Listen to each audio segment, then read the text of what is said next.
Come on, bitch. Come on, bitch. Chat, hold me. Aww.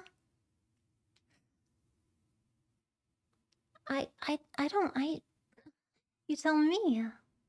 Hold me, mouse broken. I'm not broken. I'm figuring the universe out, man. I'm not broken. How dare you? Give it a bit, guys. Hi, hello. How do you do? That's so rude.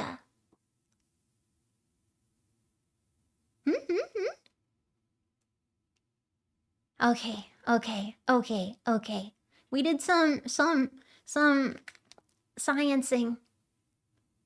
Okay, great, fantastic. Okay. I'm good. Glad it's good. Okay. Okay, well then I'm happy. I'm gonna take one bite of food and then let us begin. I turned it up to 8,000. But right.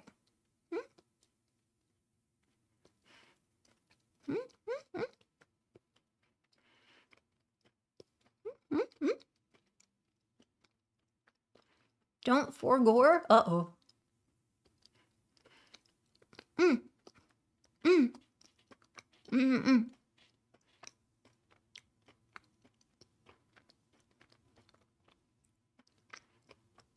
Screenshot the setting. The only thing I changed was 8,000. I can remember that.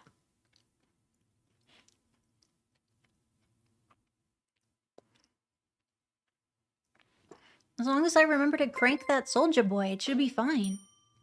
Can you though? I absolutely can. Thank you.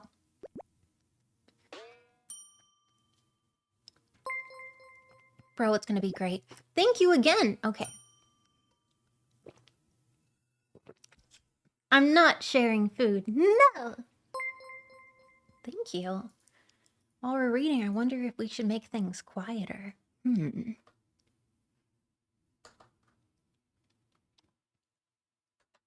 I wonder. Oh my. Wow, you selfish brat. I've got soju and I'm willing to share. Well, that's your... I don't know if I would advise that. There's so many people in here, you'd run out of it immediately. Story time with Mel. No, not the hat. Absolutely the hat. Let's do a little reading. Thank you.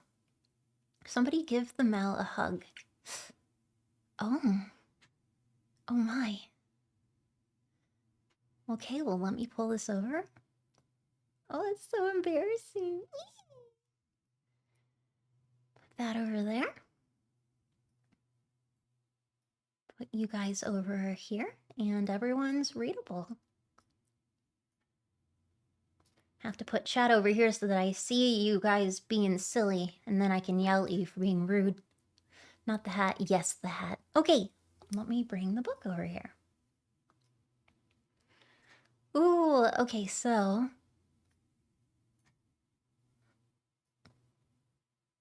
that is a lot of pages. I don't know if we can get through it all today. That is way too... well, wait. Oh, the font is huge. Well, that's fair. Well, that would explain a lot. When the font is ginormous, then that makes sense.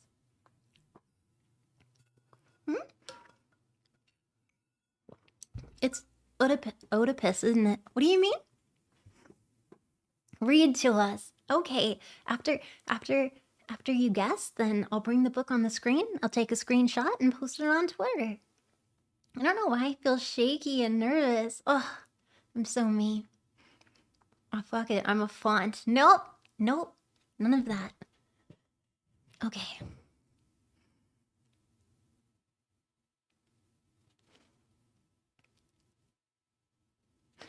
Okay. Oh, I'm nervous. Don't be love listening to Mel. You'll be fine, won't judge. Is it The Art of War? No, that would be a hell of a read. Mel, no brain. TTS is off, by the way. I know I don't want sounds while reading the book. I was thinking, maybe. Thank you, SG, again. As well, everyone. Thank you, Britis. Everybody. Can you read BL? Probably not in here. They do make safer work sometimes. Read you a Christmas story? Maybe around Christmas. Oh my god, now I have the hiccups. Okay, preface. Oh, can you guys hear me all right? Thank you. Not before Halloween. Yeah, you don't want to... Yeah. Okay. No, you said... Okay. Nicest. Nice. Okay, here's the preface. Okay. I'd never given much thought to how I would die, though I had reason enough in the last few months. But even if I had, I would not have imagined that it would end up like this. I stared without breathing across the long room into the dark eyes of the hunter, and he looked pleasantly back at me. Surely it was a good way to die, in the place of somewhere else, with someone I loved, noble even, that ought to count for something. Surely it was a good way to die. Oh, sorry. I knew that if I'd never gone to Forks, I wouldn't be facing death now. But I was terrified, and I couldn't bring myself to regret the decision. When life offers you a dream so far beyond any of your expectations, it's not reasonable to grieve when it comes to an end. The hunter smiled in a friendly way as he sauntered forward to kill me.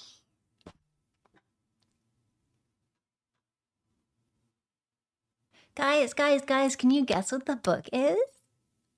Oh my god, can you guess?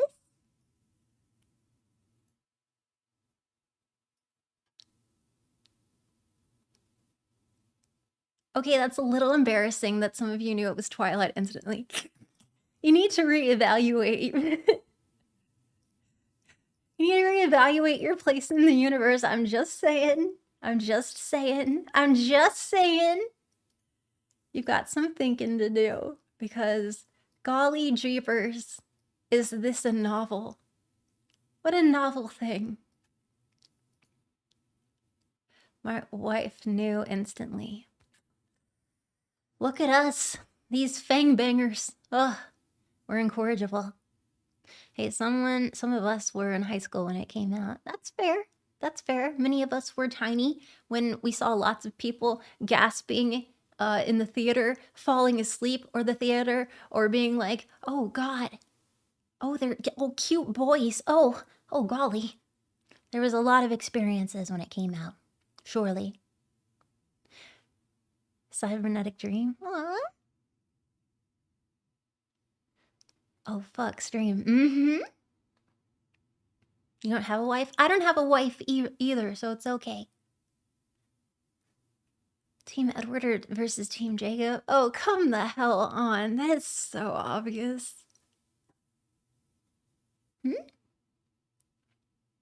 Bro, we should do a poll for that. What about me? What? What happened? Sorry? Oh, what about you as a wife? Oh, you're my semi-wife, because I mean you're kind of already in a thing. You know what? We'll figure it out. But wow, Mel, I'm sorry. Wait, let me take a screenshot. I'm sorry. Oh.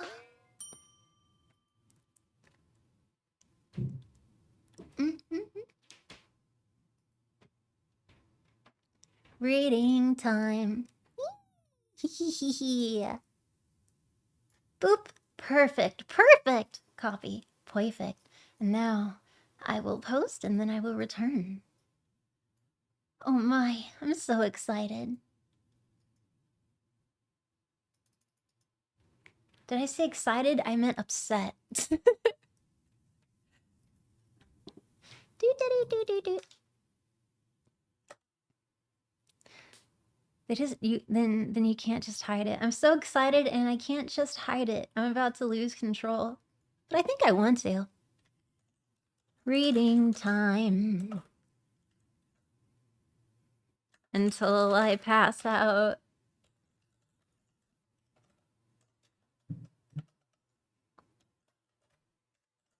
Twitch.tv. You could cover that song. Breeding time. Oh god, that would be, yeah, that would be mine. One more shot of femboy milk. I hope that you found some feet. Breeding time.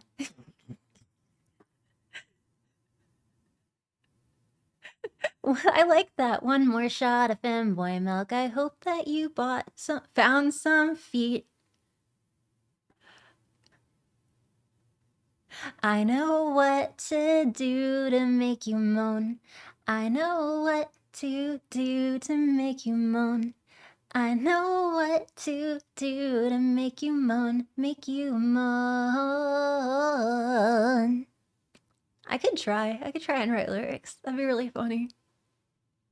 Such a cute singing voice. That was not me actually trying. That was me just like lifting it up slightly.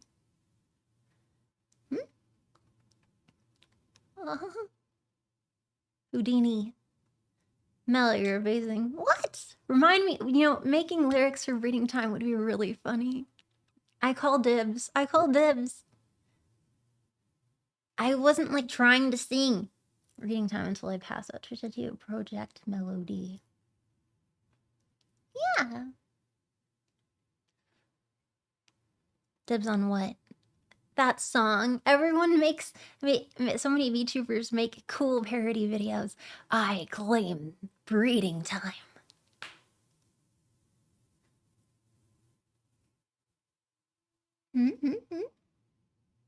Have you read Interspecies Reviewers? I thought it was just an anime. Sorry, wait, no. We're reading. This is a read time, guys. This is a time of reading and breeding. Wait, no, none of that. But this is the time to rejoice. So here we are. It's nighttime, and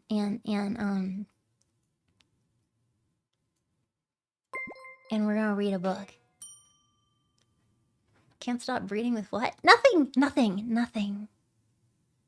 If it's a book, then take a look. A reading rain ho. I see. I was very clever. You're a bakery indeed. But what if chat is in an orgy right now? Be upset. Okay, we've introduced. She's about to die. Chapter 1, First Sight. My mother drove me to the airport when the windows... I need to get my shit together. I'm not reading it proper. I think I'm tired. My mother drove me to the airport with the windows rolled down. It was 75 degrees in Phoenix. The sky a perfect cloudless blue. I was wearing my favorite shirt. Sleeveless. White eyelet lace. I was wearing it as a farewell gesture. My carry-on item was a parka. In the Olympic Peninsula of Northwest Washington State, a small town named Forks exists under a near-constant cover of clouds. It rains on this inconsequential town more than any other place in the United States of America. It was from this town and its gloomy, omnipresent shade that my mother escaped with me when I was only a few months old. It was in the town that I'd been compelled to spend a month every summer until I was 14. That was the year I finally put my foot down. These past 3 summers, my dad, Charlie, vacationed with me in California for 2 weeks instead.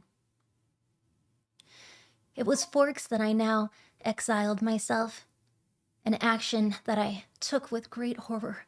I detest forks. Bro, I hate forks too. Spoons, it's like Spoon City, what's up? Oh, I hate forks. All of my homies hate forks. Just like Bella. I detest forks. I loved Phoenix. I loved the sun and the blistering heat. I loved the vigorous, sprawling city. Bella, my mother said to me, the last of 1,000 times before I got on the plane. You don't have to do this. My mom looks at me, except with short hair and laugh lines. Whoa, mean, Bella, whoa! My mom, whoa! My mom looks at me, except with short hair and laugh lines. I felt a spasm of panic as I stared at her wide, with childlike eyes. How could I leave my loving, erratic, harebrained mother to fend for myself? Of course she had Phil now, so the bills would probably get paid. There would be food in the refrigerator, gas in the car, and someone to call when I got lost, but still. Wolfa! Wolfa! Chat, come on. What? Team Werewolf, are you kidding me? Bite your mom. Not yet. Wait, what? Thank you. You went to Forks last week? Bro, did you find any spoons?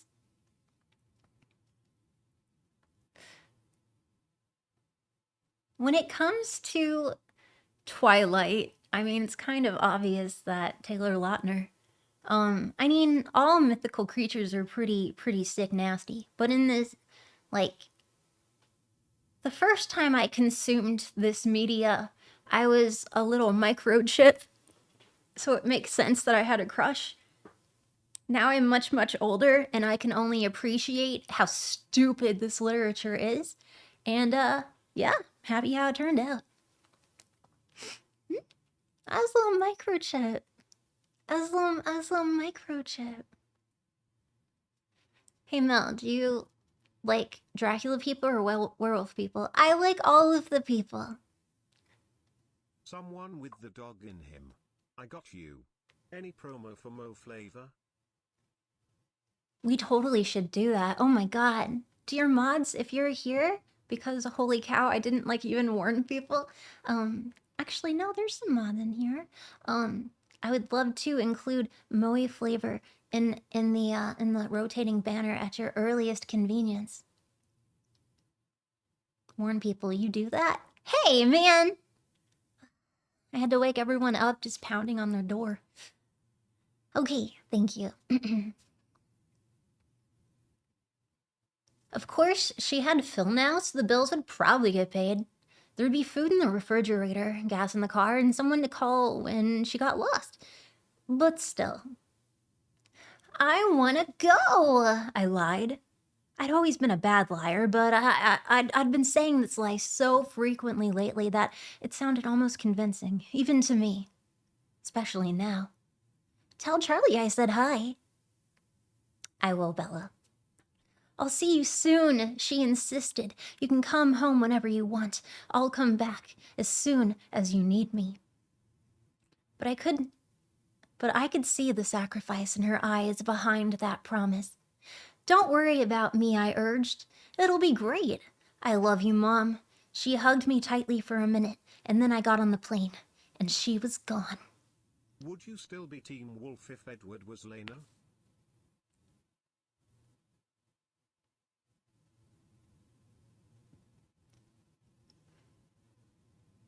It's a 4-hour flight to...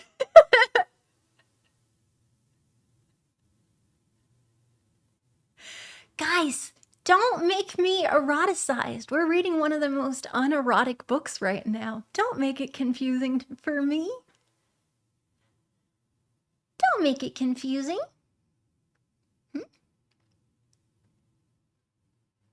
Jacob's kind of weird, to be honest. Everyone's kind of weird. The only, like, acceptable character is, like, Alice. And I mean, also, like, Bella's dad, Charlie, who looks like he belongs in a different movie altogether. It's like, oh, we're part of the werewolf pack. Oh, woo! We all wear fedoras and have a dance routine. We gotta go save Bella or something. And then her dad is like, he has a toothpick in his mouth and like flannel outfit, and he's just like, I haven't seen my wife in 15 years, and my dog left me too, and I have to tend to the farm all on my own. And then he spits out like tobacco. He's like, yeah, he acted like he did not belong in the movie at all. He belongs in like a serious movie. She's more of a crystal than Bella. Really?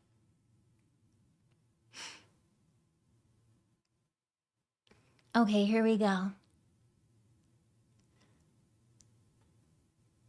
It's a 4-hour flight from Phoenix to Seattle, another hour in a small plane up to Port Angeles, and then an hour back down to Forks. Flying doesn't bother me. The hour in the car with Charlie, though, I was a little worried about that. Charlie had been fairly nice about the whole thing. He seemed genuinely pleased that I was coming to live with him for the first time in any degree of permanence.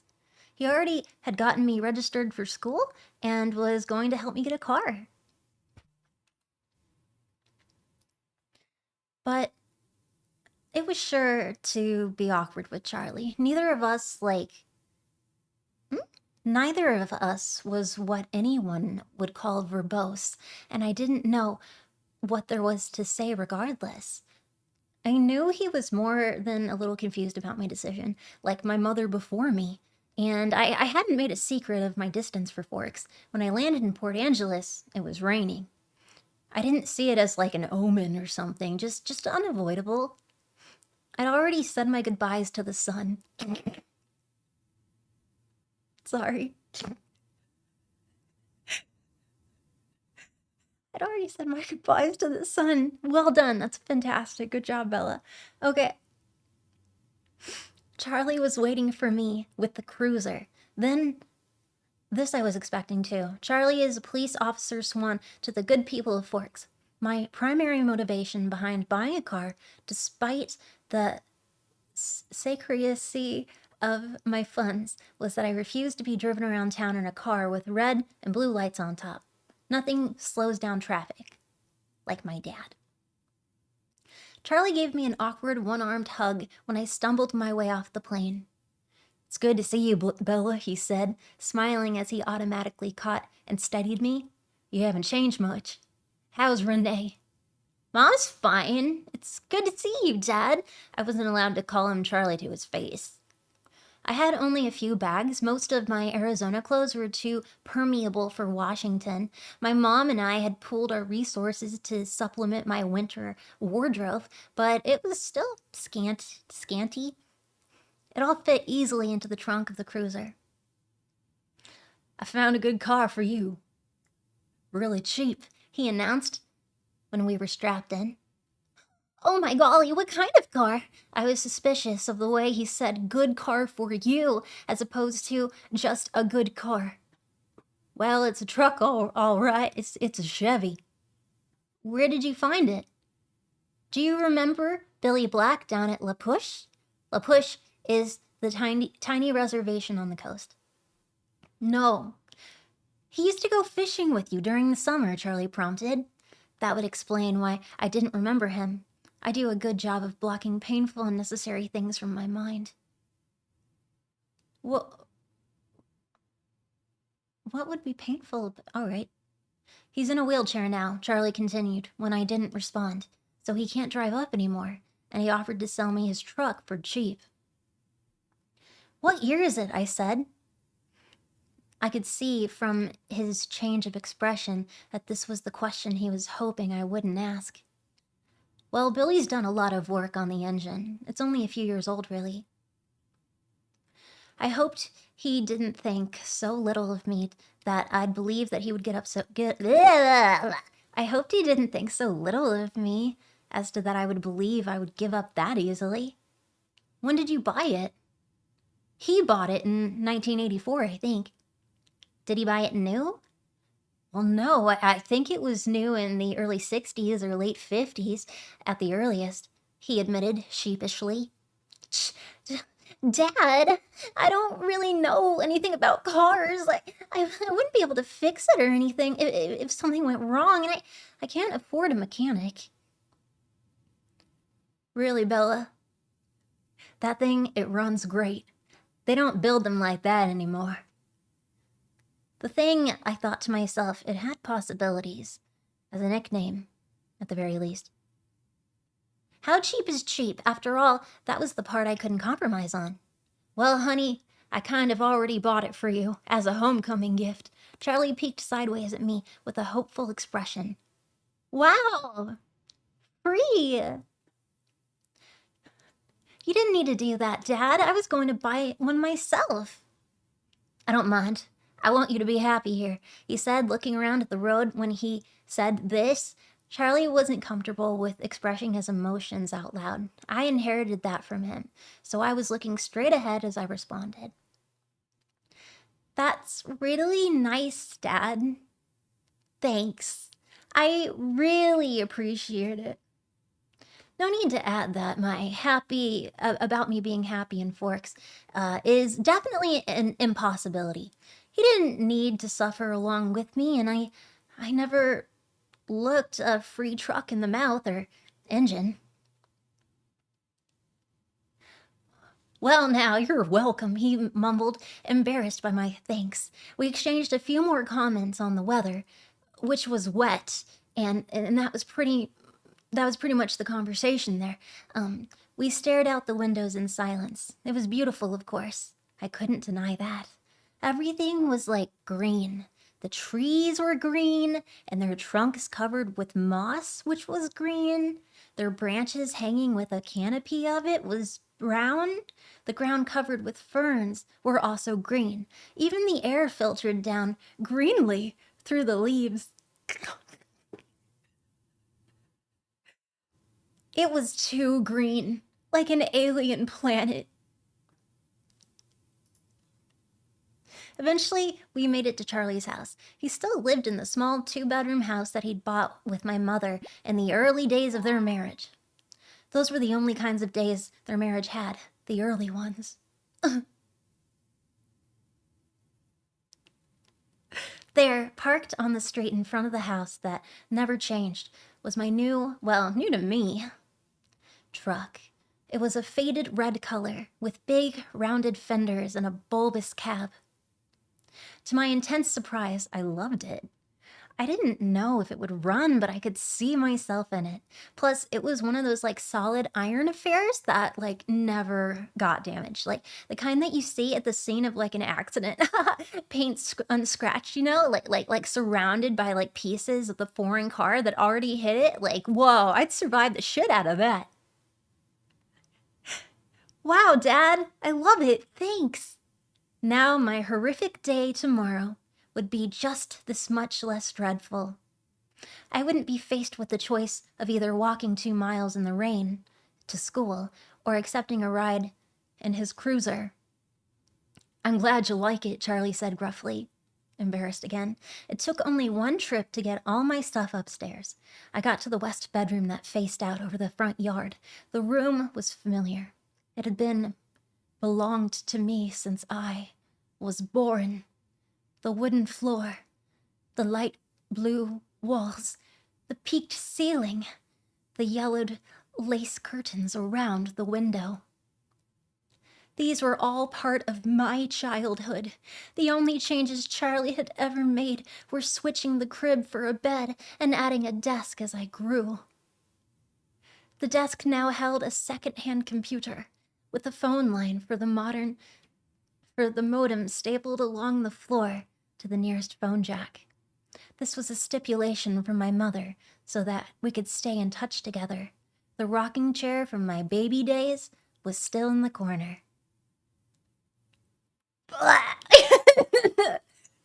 You guys remember your baby days? Whoa, great time. Those baby days. God, it was so green back then.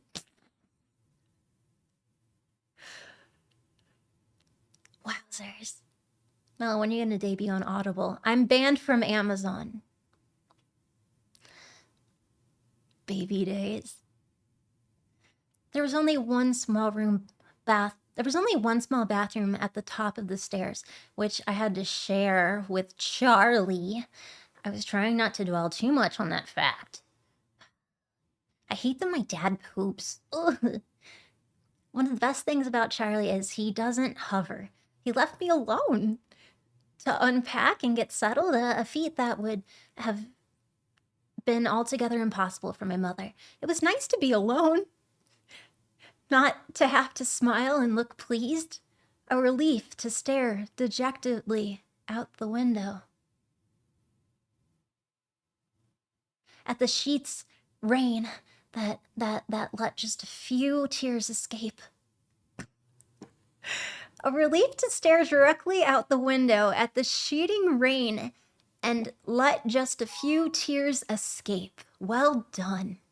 Why are you doing this to us? Because you'll get presents for the holidays, because this is your torture. You're welcome. Your penance. Can we not use Charlie in such a negative term? I know, he's so nice and she's so Thank you. Then again, she's frustrating and school and creatures. She went from really hot to like damp, you know? Ugh. You couldn't handle it. None of us could. Okay. Well, thank you, Rope, for 5 subs. Is it for me to stop? Thank you. Damp? Yes, Seattle, or it's more specifically Washington State, is damp. It's in the taiga. All right, the weather. Yes, the weather is damp. It is a damp place. It's like a ginormous wetland that you don't totally drown in if you like take a nap outside.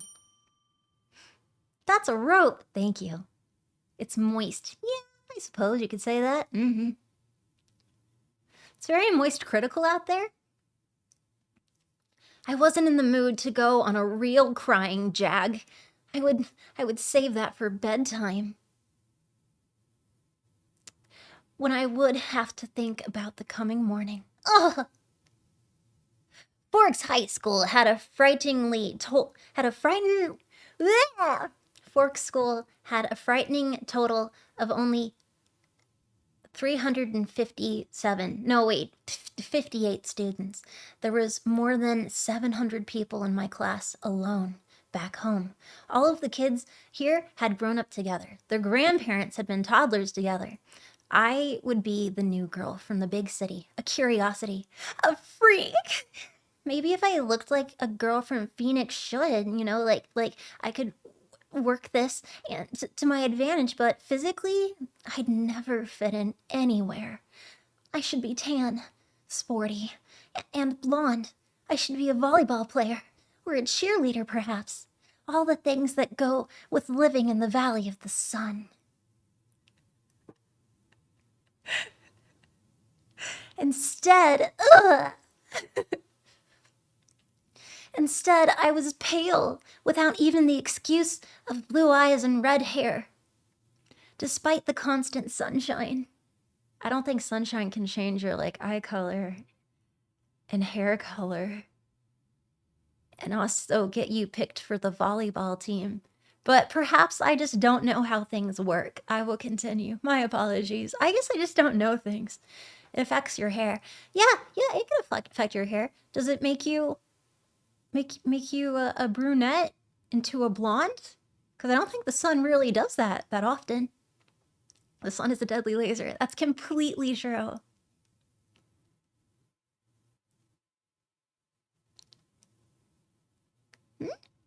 Who wrote this? Stephanie Meyer. Wait. Did she write 50 Shades of Grey?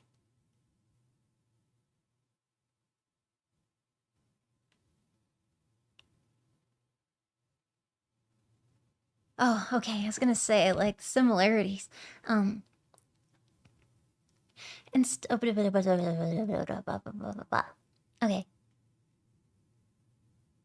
Instead, I was pale, without even the excuse of blue eyes. I had always been slender, but soft somehow. Obviously not an athlete. I don't have the necessary hand-eye coordination to play sports without completely humiliating myself and harming both myself and anyone else who stood too close to me. When I finished putting my clothes in the old pine dresser, I took my bag to the bathroom, like the necessities, and I went to the communal, again, the bathroom to clean my face up after the day of travel. I looked at my face in the mirror and I brushed through my tangled, damp hair. Maybe it was the light, but already I looked sallower, unhealthy. My skin could be pretty if it wasn't so translucent and see-through. Like a glowy marker. But it all depended on the color, and I had no color here. My heart was empty. Facing my pallid reflection in the mirror, I was forced to admit that I was lying to myself. It wasn't just physically that I'd never fit in, and if I couldn't find a niche in the school with 3,000 people, what were my chances here? I didn't relate well to people my age. Maybe the truth was that I didn't relate well to people at all. Even my mother, who I was closer to than anyone else on the planet, was never in harmony with me, never on exactly the same page. Sometimes I wondered if I was seeing the same things through my eyes that like the rest of the world was seeing through their eyes. Maybe there was a glitch in my brain, a glitch in the matrix, but the cause didn't matter. All that matters was the effect, and tomorrow would just be the beginning. I didn't sleep well that night, even after I was done crying. The constant whooshing of the rain and wind across the roof wouldn't fade into the background.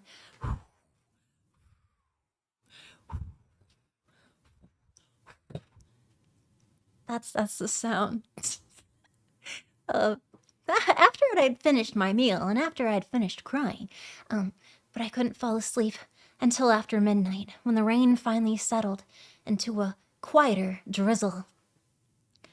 Thick fog was all I could see out the window in the morning. I could feel the claustrophobia creeping up on me.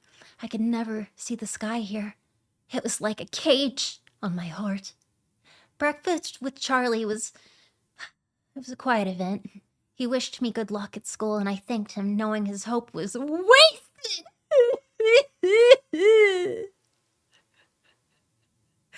Good luck tended to avoid me.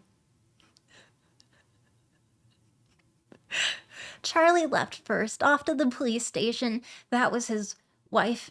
The police station that was his wife and his family. Oh my god, Bella, that's so fucking mean.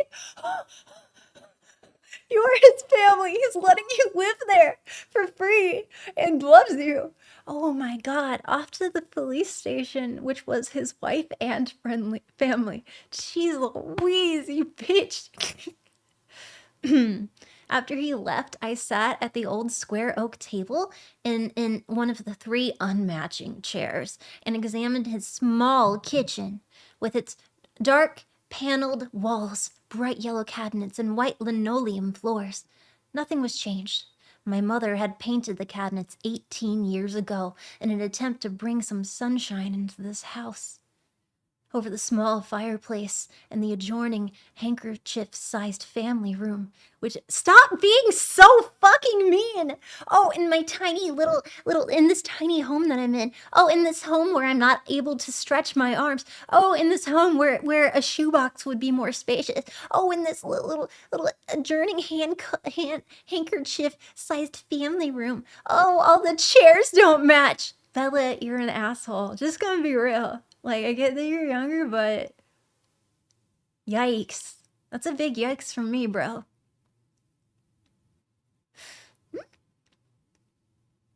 Yeah, like, he took her in and he's being so kind to her, and it's not big enough for her. It's not fancy enough for her. It's not good enough for her. It's rude. I don't like that. How did you read this when you were younger multiple times? Because our taste changes over time. We get more wisdom points when we level up, you know? And then we go back and realize our former cringe, and then we cringe more. Yeah, I don't remember this angsty-ass teen. Well, here we are. Handkerchief-sized family room with a row of pictures. First, a wedding picture of Charlie and my mom in Las Vegas. Then, one of the three of us in the hospital after I was born, taken by a helpful nurse, followed by the procession of my school pictures up to last year. Those were embarrassing to look at. I would have to see what I could do to get Charlie to put them somewhere else, at least while I was living here. Maybe hide them in a drawer. It was impossible, honestly, being in this house, not to realize that Charlie had never gotten over my mom, and it made me feel uncomfortable. I didn't say...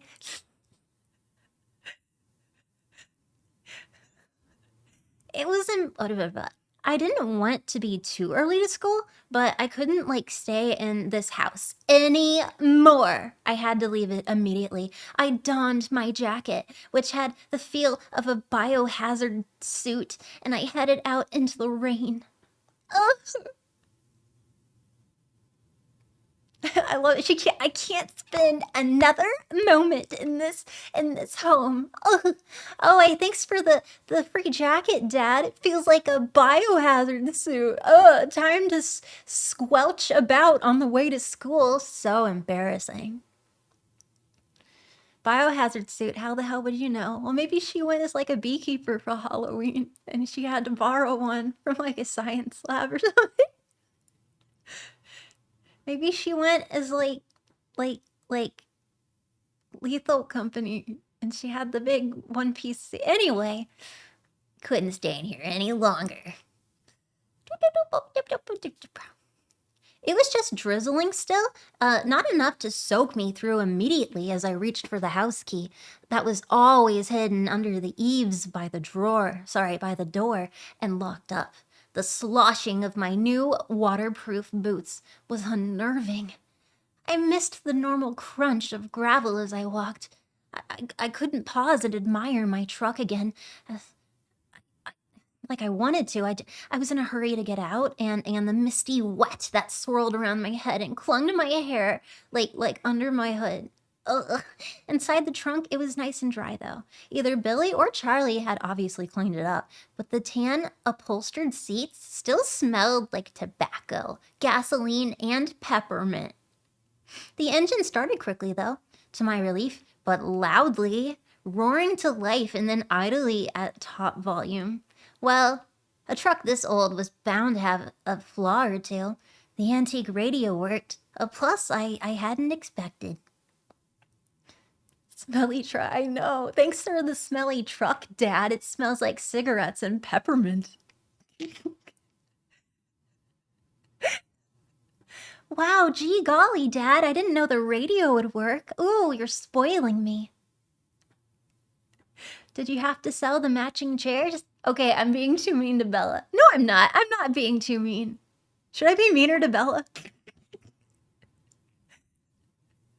What level of fanfic is this hell? This isn't fanfic. This is literally the book Twilight. What fanfic? This is it. This is the real. Yes. Sounds like God's work. What's funny is some of the stuff that I'm ad-libbing is actually in the book. So, yeah. Like the green part. The truck windows needs more drizzle. It really does, doesn't it? Shit's real. Yes, for real. Yes. Okay. Finding the school wasn't difficult, though I'd never been there before.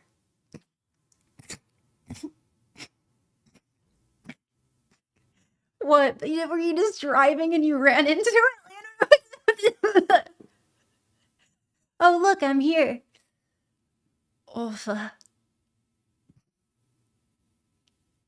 Finding the school wasn't difficult, though I'd never been there before. The school was like most other things, just off the highway, though. It was not obvious that it was a school, though. Only the sign that said school.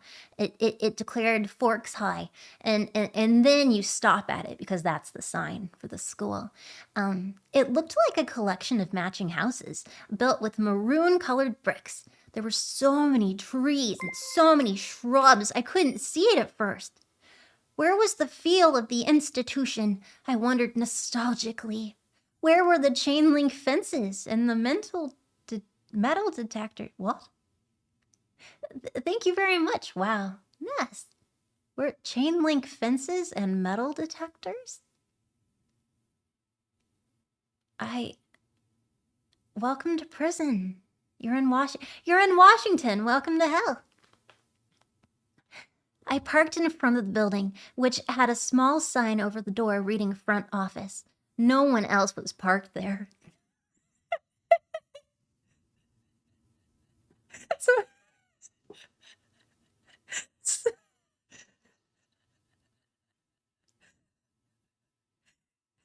I'm sure it was like off limits, but I decided to myself that I would get directions inside instead of like circling around like an idiot.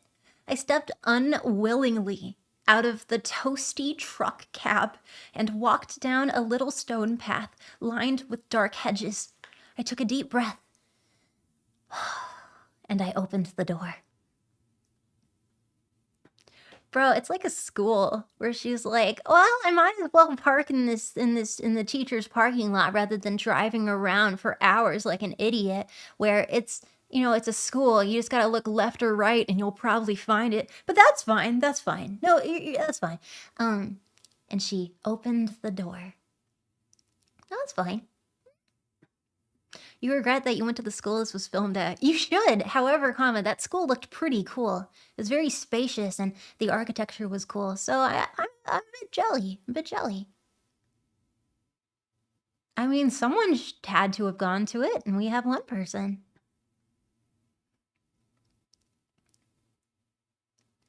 Inside, it was brightly lit and warmer than I'd hoped. It's warmer than I'd hoped? I hoped for it to be a very specific level of warm, and this was too warm. I didn't care for that. The office was small. A little waiting area with padded folding chairs, orange flecked commercial carpet, notices and awards cluttering the walls. Ugh. A big clock ticking loudly. Plants grew everywhere in large plastic pots, as if there like wasn't enough greenery outside. Now you have to have it inside. The room was cut in half by like a long counter and cluttered with wire baskets full of papers and brightly colored flyers taped to its front. And there were 3 desks behind the counter. One of them was manned by a large red-haired woman wearing glasses, and she was wearing a purple t-shirt, which immediately made me feel overdressed.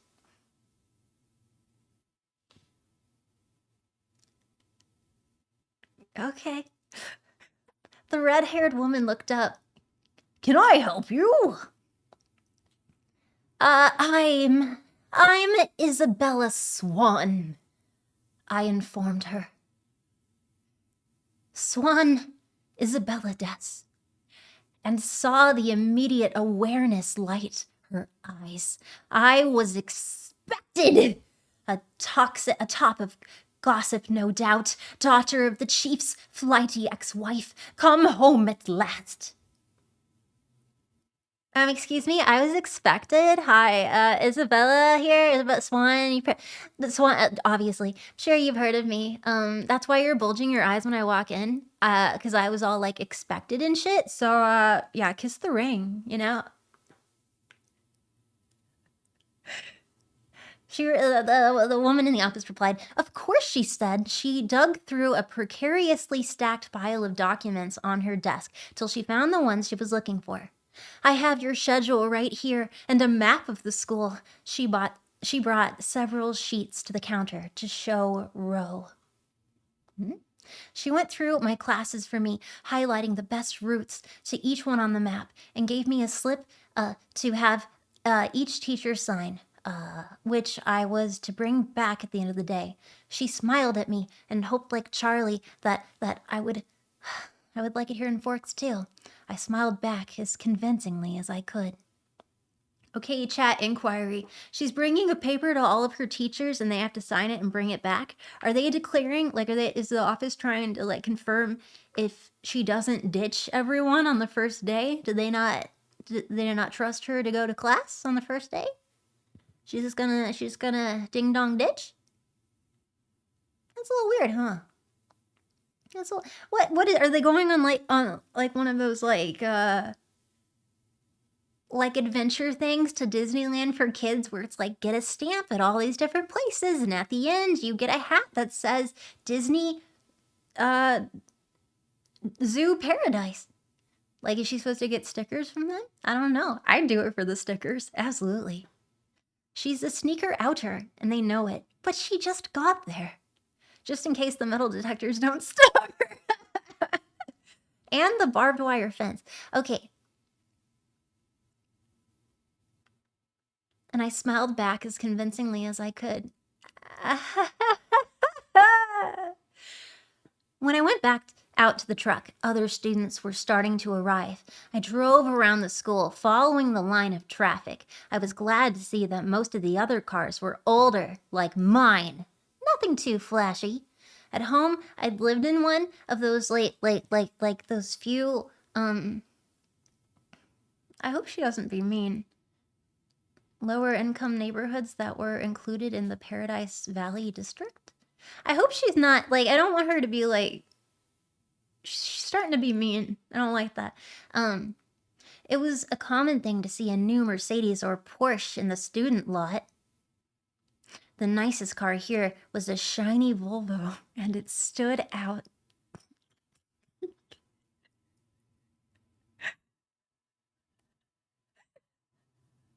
Oh my god, I like your shiny Volvo. Oh, wow. Wow, is that a Volvo? Like a shiny one?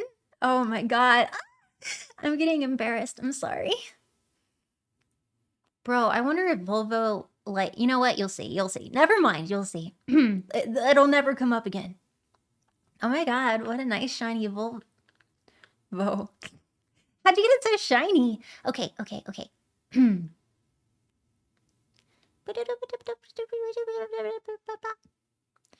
Still, I cut the engine as soon as I was in a spot so that the thunderous volume wouldn't draw attention to me.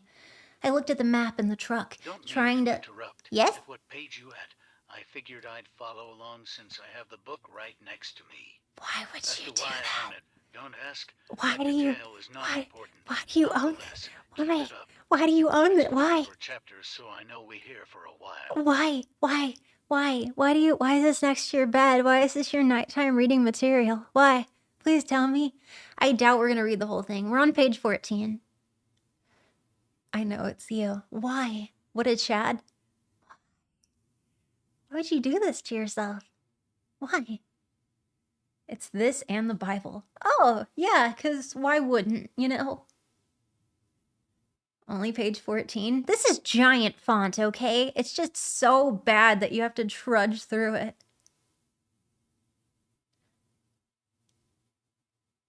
What a hero. 14 out of 498.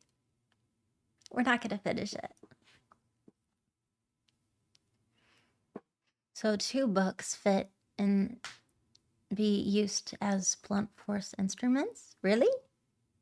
I thought Mel was reading the Bible. Oh, no, I'm not. Sorry for that confusion.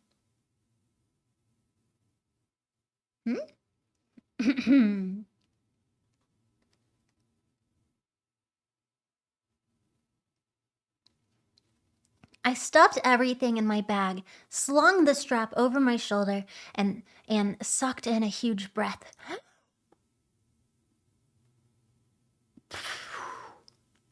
I can do this, I lied to myself feebly. No one was going to bite me. I finally exhaled. Oh, wait.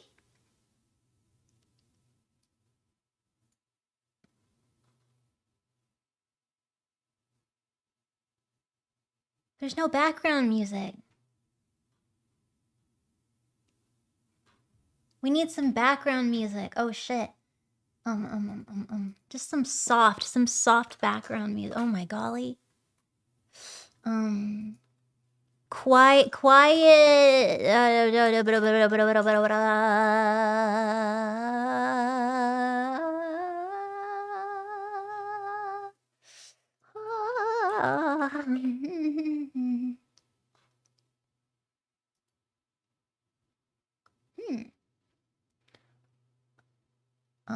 Oh, I have that muted. My bad. Open volume mixer. And then for you, I'm going to mute me, or this real quick.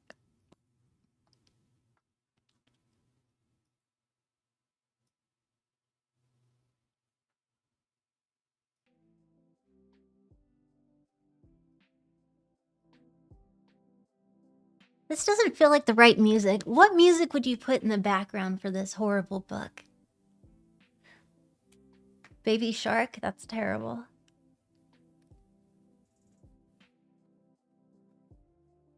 You think Mozart or Motorhead? Well, those are both really similar. Benny Hill music. 2009 EDM? Come on, guys. Thank you. Soft jazz.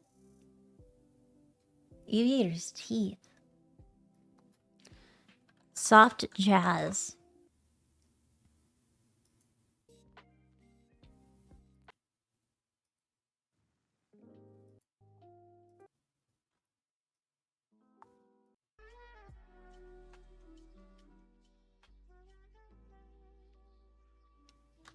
You know what? I have an idea.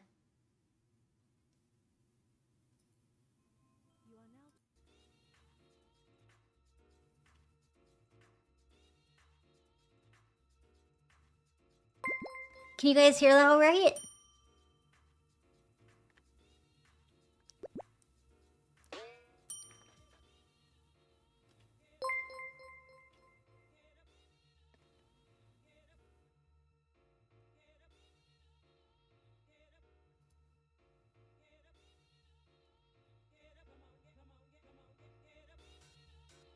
Okay. How's this? There we go. Okay, now tell me tell me how it sounds with me reading.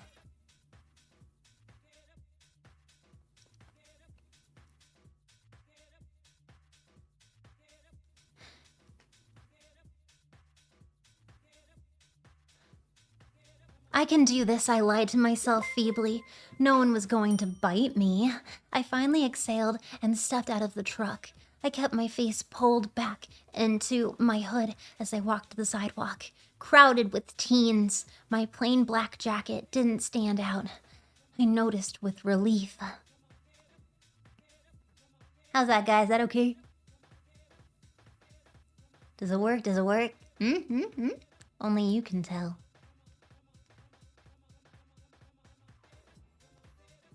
Yes.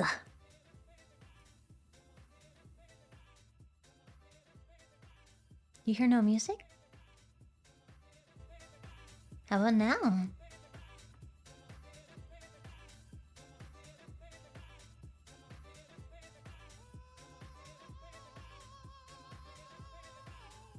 Now we do. Okay, how does it sound? How does it sound? How does it sound? Once I got around the cafeteria, Building 3 was easy to spot. A large, black, 3-foot number 3 was painted on a white square on the east corner. I felt myself breathing gradually, creeping towards hyperventilation as I approached the door.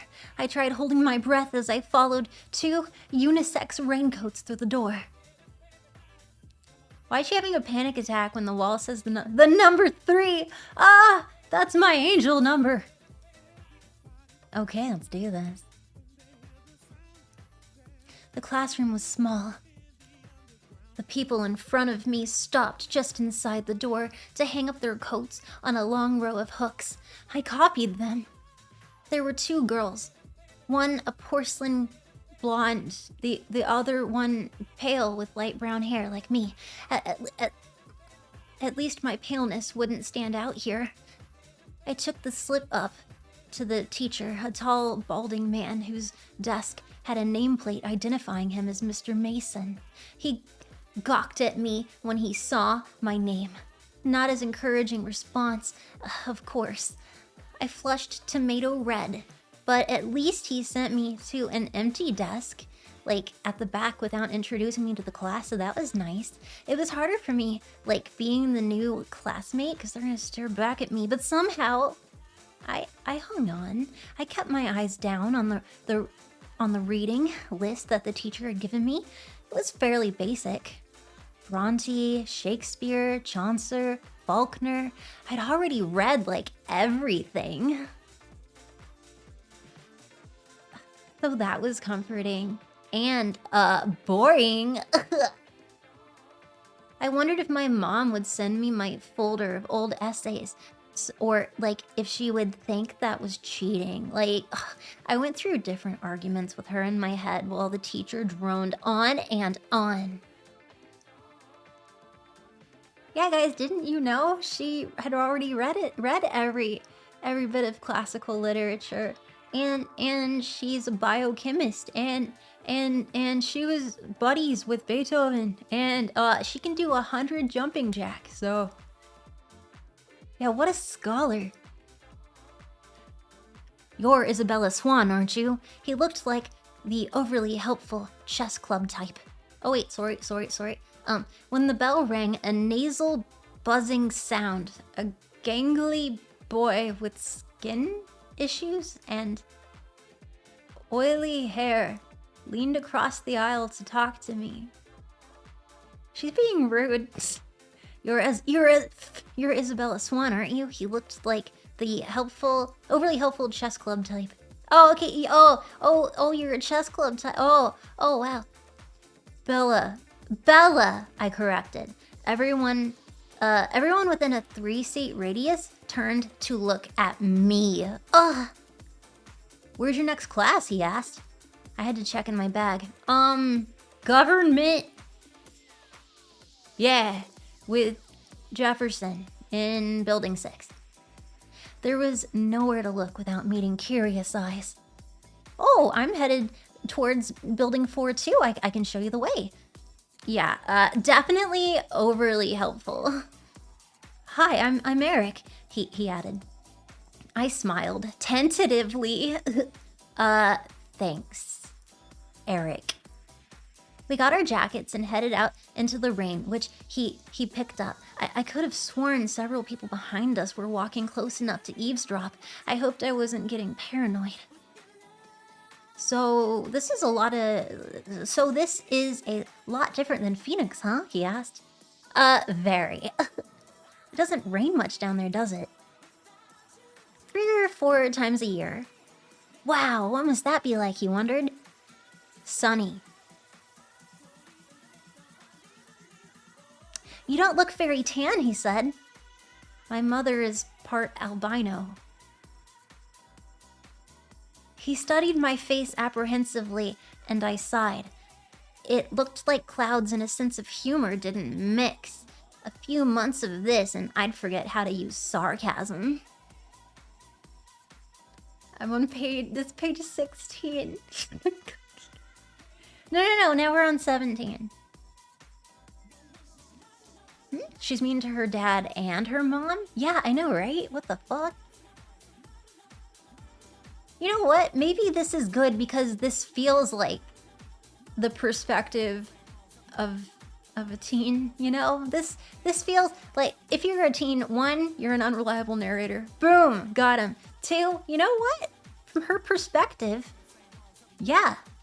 I mean, how can she see her dad as like this kind, generous man who wants nothing but to connect with his family, and all she sees is, oh, this house is like frumpy, and you're like annoying and talking or not talking, and oh my god, you give me a free car?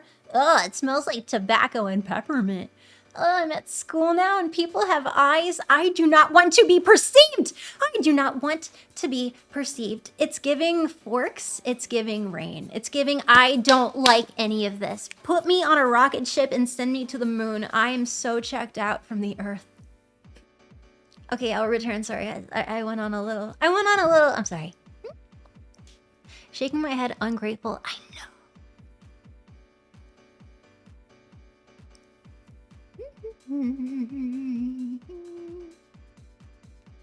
Yeah, it looks like clouds and a sense of humor don't mix. A few months of this and I'd forget how to use sarcasm. We walked back around the cafeteria to the south buildings by the gym. Eric walked me right to the door, though it was clearly marked. Well, good luck, he said, as I touched the handle. Maybe we'll have some classes together. He sounded hopeful. I smiled at him, vaguely, and then went inside. Thanks, guys. The rest of the morning passed in about the same fashion. My trigonometry teacher, Mr. Varner, who I would have hated because, just because of the subject he taught in. Wait, my trigonometry teacher, Mr. Varner, who I would have hated anyway, just because of the subject he taught. Wow. You teach English? God, fuck you, man. Wow, that's so like you. Then, he was the only one who made me stand in front of the class and, introduce myself. I stammered, blushed, and tripped over my own boots on the way to the seat. I'm so clumsy. After 2 classes, I started to recognize several of the faces in each class. There was always someone braver than the others who would introduce themselves and ask me questions about how I was liking forks. I tried to be diplomatic, but mostly I just lied a lot. At least I never needed the map. Wow, what a common experience she's having is her first day at high school. Everyone's coming up to her, asking her how she is, and personally walking her to her classes. What?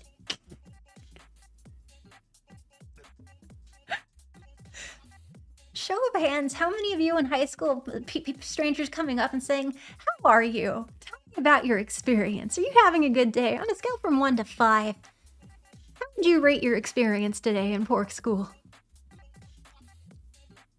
Never. Really? Not a single time. What? Wow, 0. A 1. Nope, never. Wow, are you saying this book's a little unrealistic? That's so weird. Well, I never needed a map because I was so popular. God, I'm so unpopular. One girl sat next to me in both Trig and Spanish, and she walked with me all the way to the cafeteria for lunch. She was tiny, several inches shorter than my 5 feet 4 inches, but her wildly curly dark hair made up a lot of the difference between our height. I couldn't remember her name.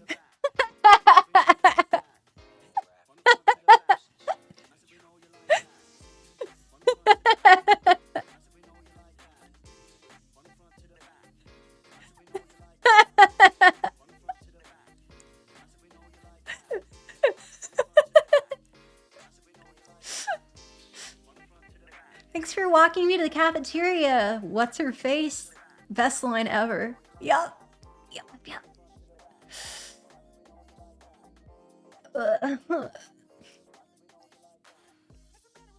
I just smiled and nodded as she prattled on about, teachers and, classes. Ugh, I didn't even try to keep up. We sat at the end of a full table with several of her friends, who she introduced me to all of them. Yuck. I forgot all of their names.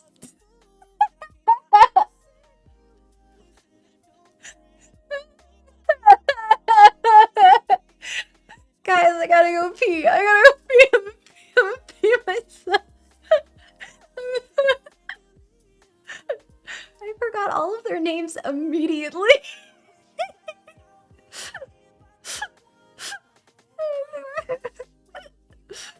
I'm crying. I've never seen Gossip Girl. Oh, what's her name and what's her face? Is this really in the book? Yeah, I'm reading the book. I'm reading the book right now with my eyes. Go laugh it out. Yeah, I'm gonna pee. You guys laugh. I forgot all their names immediately. Who admits to that? Okay. Ooh, I gotta mute it so you don't hear me doing pee. That would be embarrassing.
Bro, let's fucking do this.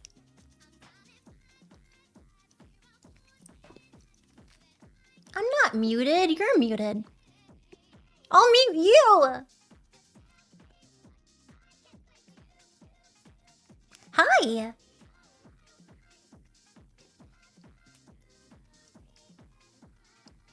Please mute me. No. Finally unmuted. Okay, let's do this. Ugh.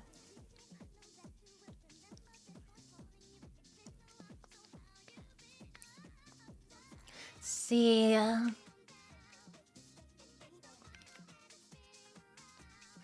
After Trig, Spanish. Sitting at the table, introducing her to 10 new friends.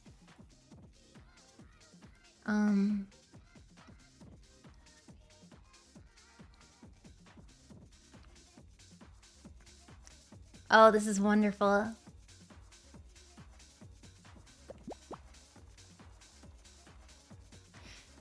They seemed to... Okay, we sat at the end of a full table with several of her friends, who she introduced to me, and I forgot, like, all of their names immediately.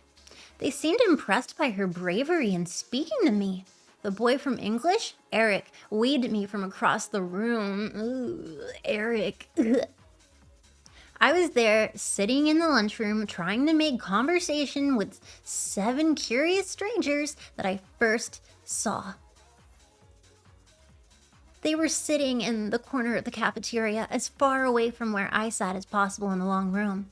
There were 5 of them. They were talking, and they weren't eating, though they each had a tray of untouched food in front of them. They weren't gawking at me, unlike most of the students, so it was safe to stare at them.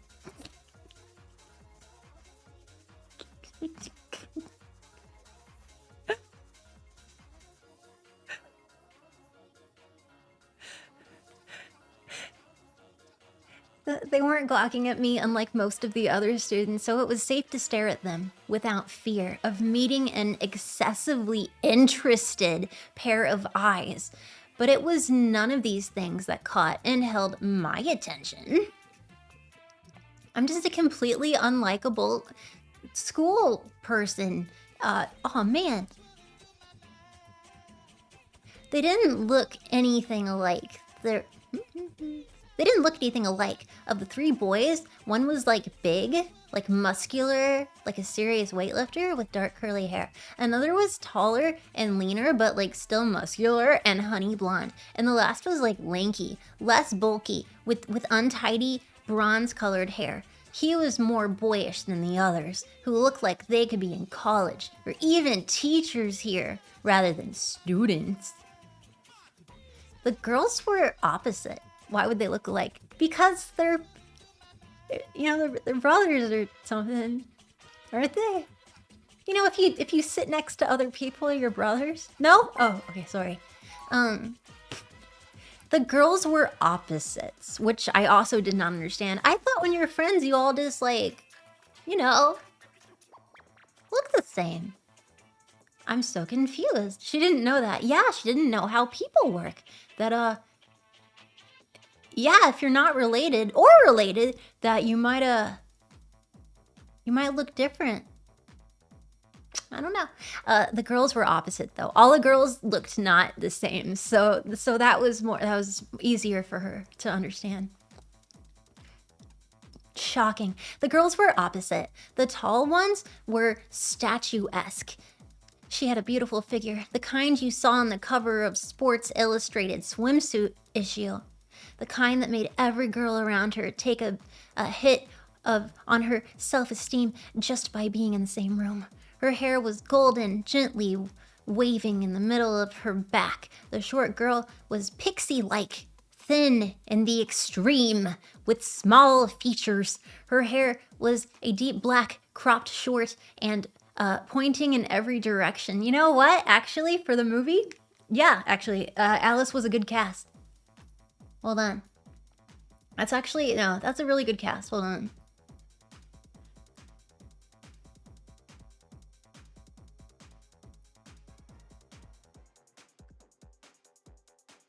The DJ in this music is going hard. Alice, Twilight.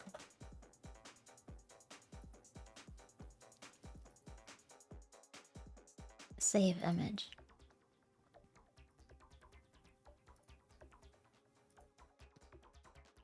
Check it. Save. Bro.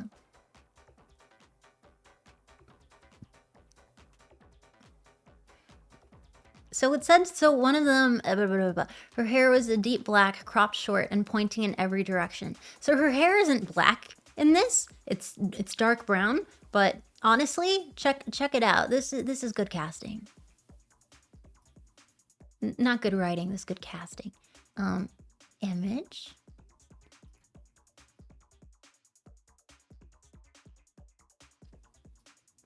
Yeah, that's not bad. I would say that looks like the description.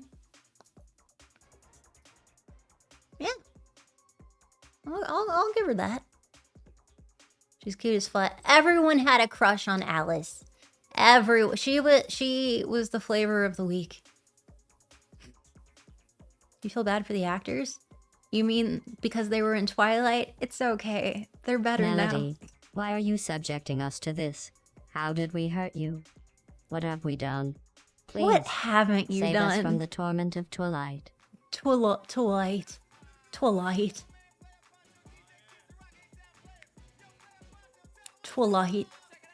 Yeah.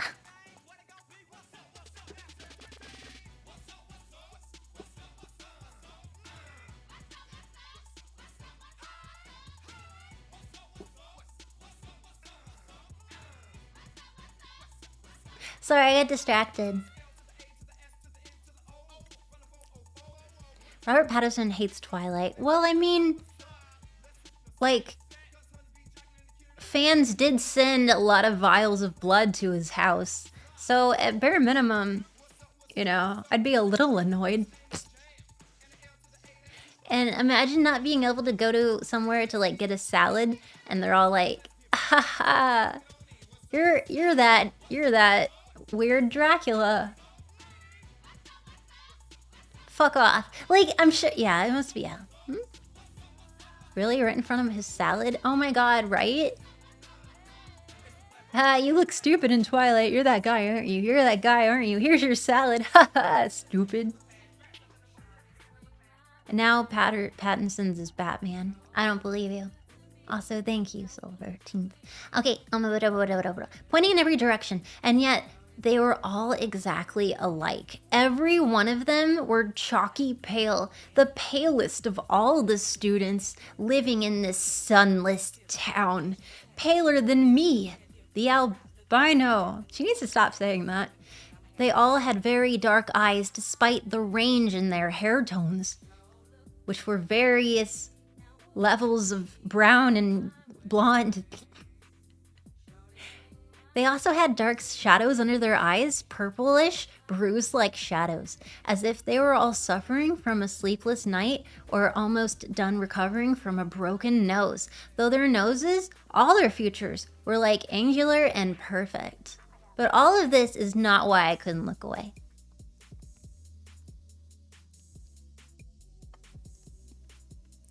I stared because their faces were like so different, but like so similar.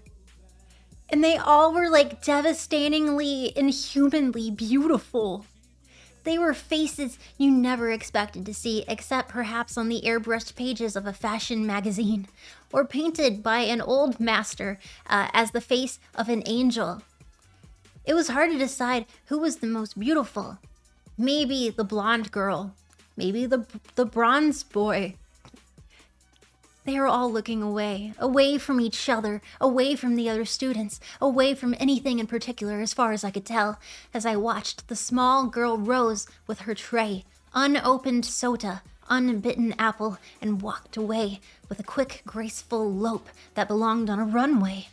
I watched, amazed by her lithe dancer's step, till she dumped her tray and glided through the back door, faster than I would have thought possible. My eyes darted back to the others, who sat unchanging. Who are they? I asked the girl from my Spanish class, whose name I'd forgotten.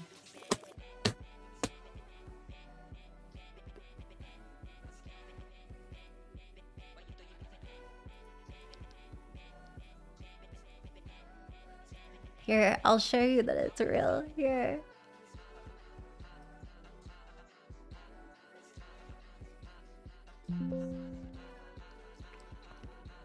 Here.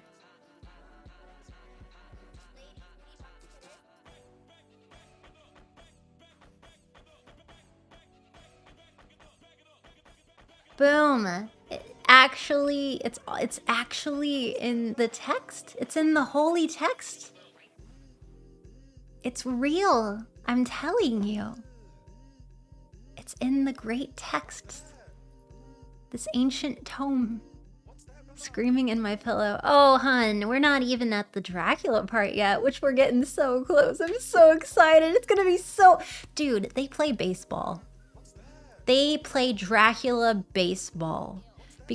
But only during a thunderstorm. It's the only time they can play baseball is during a thunderstorm. Because when they hit a ball, like with their bat, like so hard, that sounds like a thunderstruck thing. And so they can only like super duper play when there's an electrical thunderstorm. And they all have matching baseball outfits. Thank you. Spoilers. Dude, this is like 20 years old. Come on. Exclamation mark, are you trying to beat me in cringe by reading the most cringe story in history? Bruh. I will get back at you. Just you wait, I am planning my revenge. Good. And it's going to be glorious. What?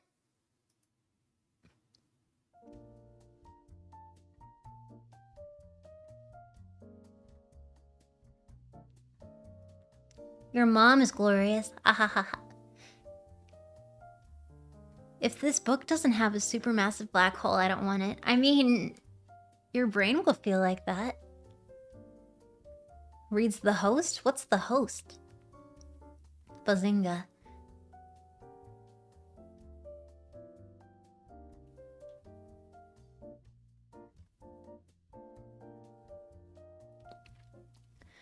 Mel, you ready? Next paragraph. Oh my god, fine! That should be like on the punishment wheel. Is like, read a chapter of like the worst shit you guys make me read. That'd be fantastic. Okay. We're not ready. Perfect.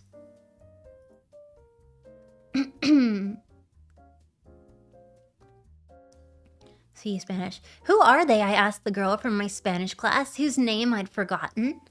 As she looked up to see who I meant, the like already knowing, probably from my tone, suddenly he looked at her. The thinner one, the boyish one, the youngest one perhaps. Okay, because he's thinner, that makes him younger? Does that mean if he's larger, that makes him oldest? Is that how that works, Bella? I'm just curious. How does this chart work? I'm just curious. If you're taller, does that make you older? You know what? Probably. I don't even know why I'm asking these questions. I feel dumb.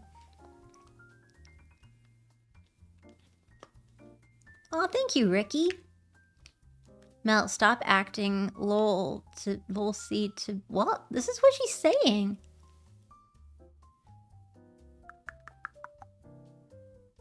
He looked at my neighbor for just a fraction of a second, and then his dark eyes flicked to mine. He looked away quickly, more quickly than I could. Though in a flush of embarrassment, I dropped my eyes at once. In that brief flash of a glance, his face held no interest. It was as if he could, as if she had called his name, and he'd looked up involuntarily in a response, already having decided not to answer. My neighbor giggled in embarrassment, looking at the table like I did. That's Edward and Emmett Cullen, and Rosalie and Jasper Hale. And the one who's left was Alice Cullen, and they all lived together with Dr. Cullen and his wife. She said to this under her breath. I like that the wife and mother does not get a name. And wife. Dr. Cullen and wife. I glanced sideways at the beautiful boy, who was looking at his tray now, picking a bagel to pieces with long, pale fingers. His mouth was moving very quickly, his perfect lips barely opening. The other three still looked away, and yet I felt how he was speaking quietly to them. He's speaking to its bagel? Is he making it dance? Strange, unpopular names, I thought. The kinds of names grandparents had. But maybe that was just like in vogue here. Small town names? I finally remembered that my neighbor was called Jessica. A perfectly common name. There were 2 girls named Jessica in my history class back then. They are, very nice looking. I struggled with the conspicuous understatement. Yes, Jessica agreed with another giggle. They're all together though. Emmett and Whoa! Yes, and they're all together. Emmett and Rosalie, Jasper and Alice, I mean, and they live together too.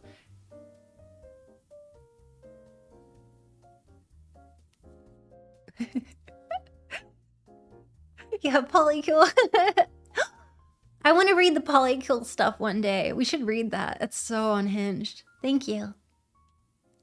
And they all lived together. Her voice held all the shock and condemnation of the small town, I thought critically. But if I were being honest, I had to admit that even in Phoenix, it would cause some gossip. Which ones are the Cullens, I asked. They don't look related. Oh, they're not. Dr. Cullen is really young, in his like 20s and early 30s. He's in his 20s and he's like a full-fledged medical doctor? What is this fucking Detective Conan?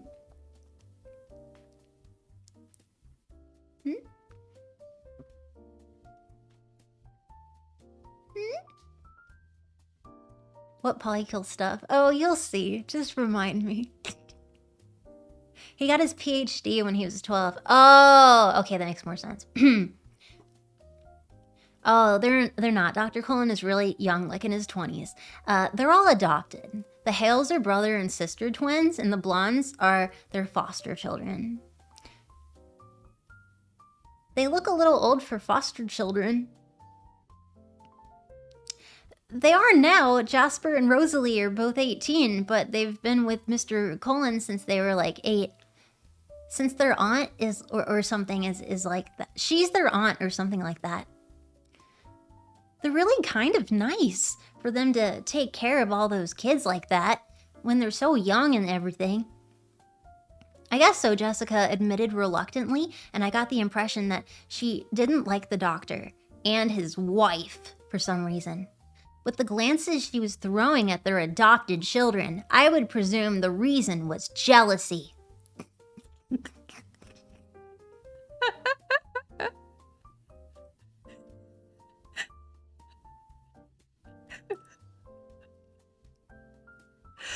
In my brain, I'm thinking of like she sneered at the man. She sneered at the man across the room, adoptedly, and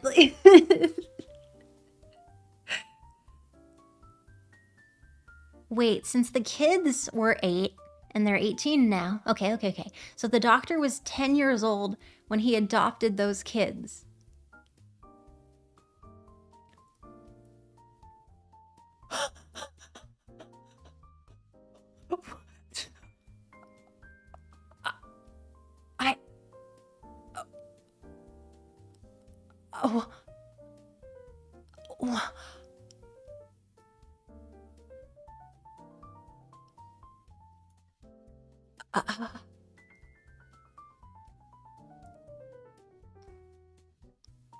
Can Stephanie do math? Apparently I can't do math.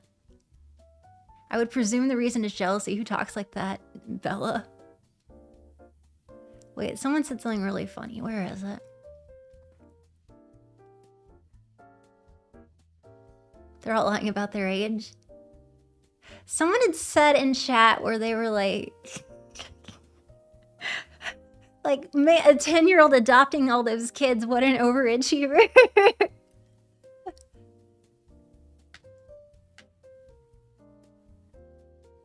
They're lying about their ages pretty badly. No, that's fair.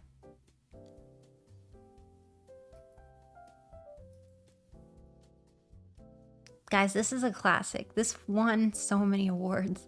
Okay. Yeah, I guess so, Jessica admitted reluctantly, and I got the impression that she didn't like the doctor and his wife for some reason. With the glances she was throwing at their adopted children, I would presume the reason was jealousy. I think that Mrs. Cullen can't have any kids though, she added, as if that lessened their kindness. Jesus Christ, they're mean. What is going on? Wow. High school's mean. Ow. Ow, this burnt. It hurts my heart. Ow. Damn, they hate people who have kids. What the fuck? I guess. Wait, what awards? I assume it's won many awards. Wowzers. Even throughout all the conversation, my eyes went back again and again to the table where the strange family sat. They continued to look at the walls and not eat anything. Wait, why would they eat? They're in science class, aren't they? I thought it... Yeah, I mean, they were at lunch, but now they're in science class, aren't they?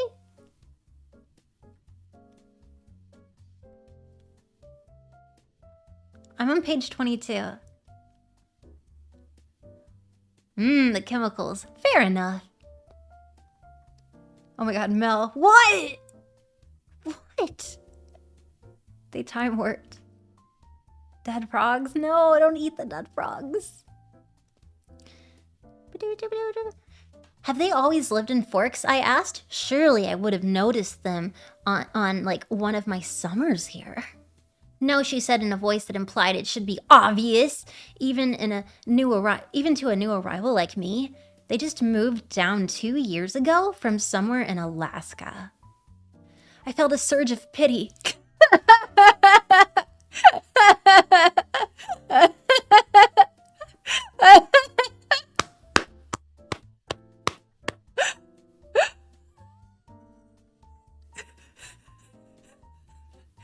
If you cut some of these lines in the middle, it's so good.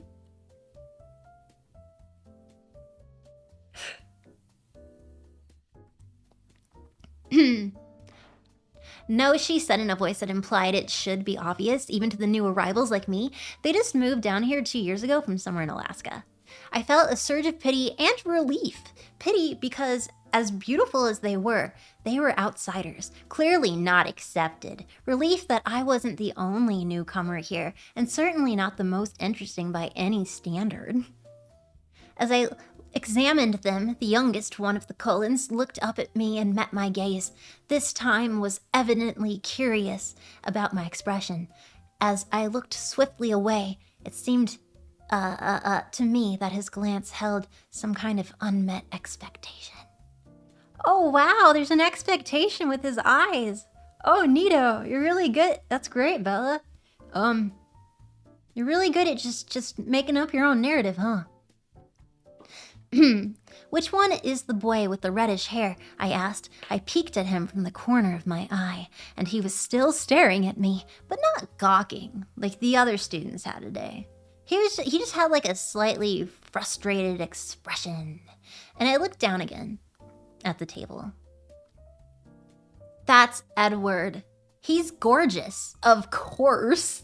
But like, don't waste your time. He doesn't like date. Apparently none of the girls here are good looking enough for him. She sniffed a clear case of sour grapes. I wonder when he turned her down. Oh honey, this is a clear case of sour grapes. Bestie, cheese. I can't wait to torque it. What? Is this how girls think? Fuck, I don't know. You know what? I've never had the sentence in my brain, a clear case of sour grapes. So you know what? That's pretty impressive to say something that I've never heard before. This is bad writing. What? This is the voice of a generation. What? A girl know a girl best. I don't know, man. I bit my lip to hide my smile. Ooh, then I glanced at him again, and his face turned away. But I thought his cheek appeared lifted, as if he was smiling too. After a few more minutes, the four of them left the table together. They were all noticeably graceful, even the big brawny one. It was unsettling to watch. The one named Edward didn't look at me again. I sat at the table with Jessica and her friends longer than I would have if I'd been sitting alone. But, I was anxious not to be late for class on my first day. One of my new acquaintances, who considerably reminded me that her name was Angela, had biology 2 with me the next hour. We walked the class together in silence. She was shy too, like me. When we entered the classroom, Angela went to sit at a black-topped lab table, exactly like the ones I was used to. She already had a neighbor. In fact, all of the tables were filled but one. Next to the center aisle, I recognized Edward Cullen by his unusual hair, sitting next to that open seat. Oh my god! Oh my god! Oh my god! Oh my god. Holy shit, she remembered someone's name. See, what's funny is she didn't remember it, but apparently Angela kept insisting that her name was Angela. So I think she just sort of forced her to remember. I don't know. I'd be offended though. That boy is my spirit animal. Oh god. My inner instincts are in check with this man. God Don't damn take it. him away from me. Oh god. Back off. He is mine. I need him to bite me first. British, I can't. I can't with you. I can't.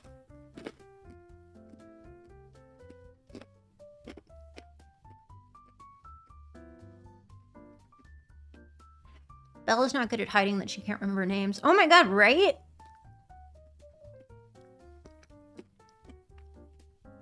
I wonder if she said that at the table at the end of it and was like, yeah, I'm not gonna remember any of that. The bite of 87. Whoa.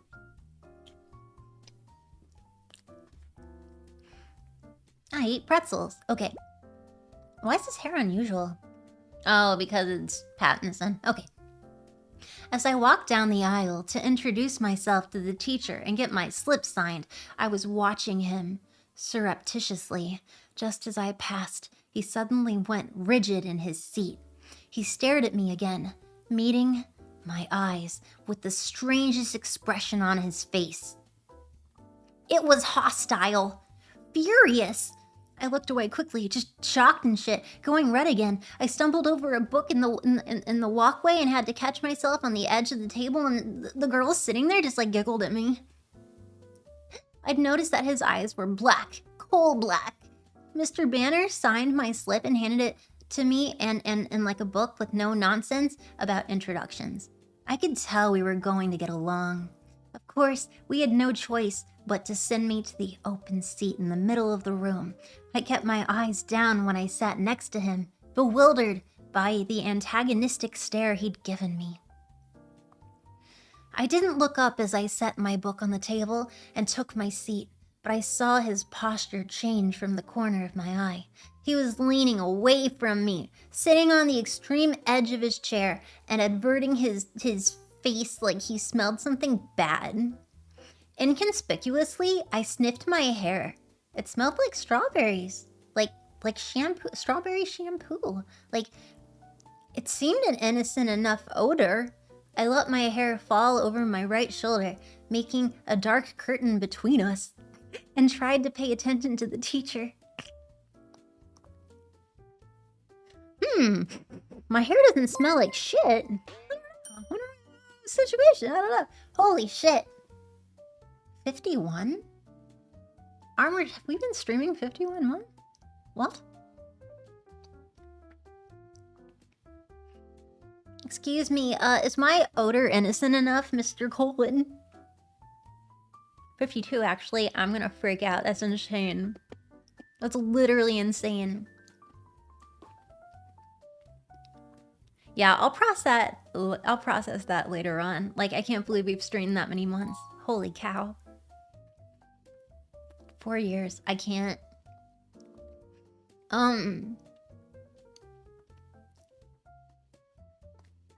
It seemed an innocent enough odor. I let my hair fall over my right shoulder, making a dark curtain between us, and tried to pay attention to the teacher. Unfortunately, the lecture was on cellular anatomy, something I'd already studied. Ugh. Unfortunately, it was on cellular anatomy, something I'd already studied. Woof.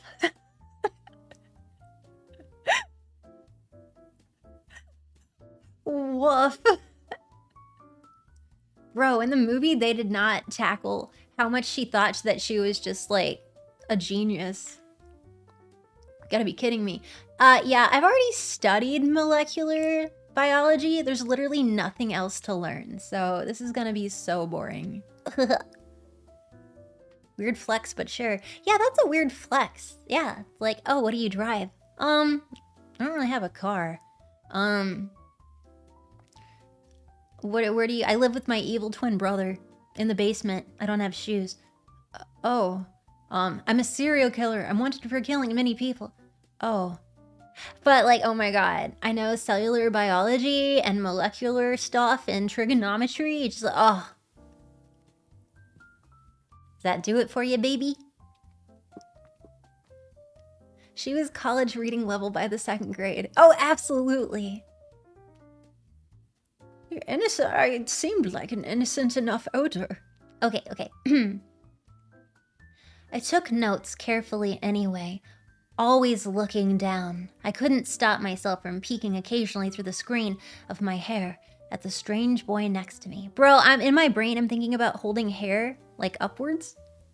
And, like, looking through, like, the peephole. Like, okay, think about it. If you have long hair or, like, you've worn, like, a wig or something. And so you've got the hair over you, like, over your shoulders and stuff. And she's lifting her hair up with her hand and turning her head to put her eyes to look through her hair and stare at it like, peekaboo. You think he's not gonna fucking notice that? Are Are you a little stealth person? Is that... No one's gonna notice that? Yeah, that, I'd know, I wouldn't, I don't know. Oh my god, Yes? Mel, Yes. I wasn't sure if you had heard, but there is a company in China who will soon be releasing sex robots powered by AI. I thought you would appreciate this information. Thank you, and I will be looking that up. Thank you kindly. Long enough to be nicknamed Hair Woman. Oh god. Also, thank you again. Golly. She put all her perks in... She put all of her points into stealth. That's absolutely true. Thank you again, Max.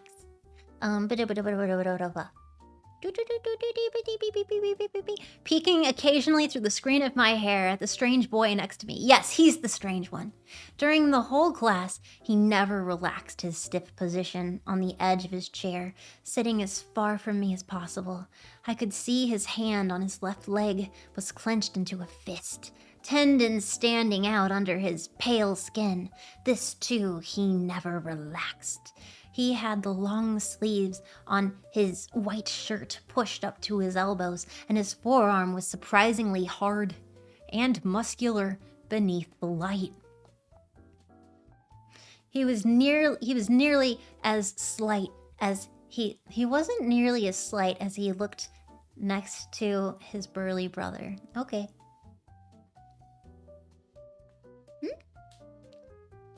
Wow, your arm is so hard.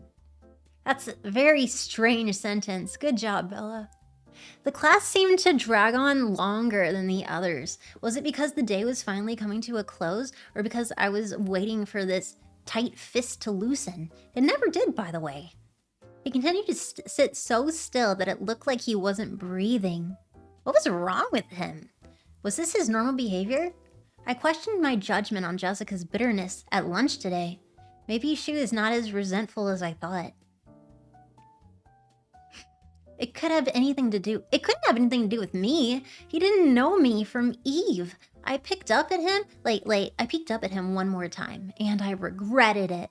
He was glaring down at me again, his black eyes full of revulsion. As I flinched away from him, shrinking against my chair, the phrase, "If looks could kill," suddenly ran through my mind. Bella, I'm gonna jump out a fucking window. I'm gonna defenestrate myself. Stephanie Meyer, why are you like this? Why are you? I'm gonna defenestrate. Oh, I'm gonna defenestrate, dude. The phrase, "if looks could kill," suddenly ran through my mind. At that moment, the bell rang loudly. Beep! Making me jump, and Edward Cullens was out of his seat. Fluidly, he rose, and he was much taller than I thought. His back to me, and he was out the door before anyone else. I sat frozen in my seat, staring blankly after him. He was so mean, and it wasn't fair.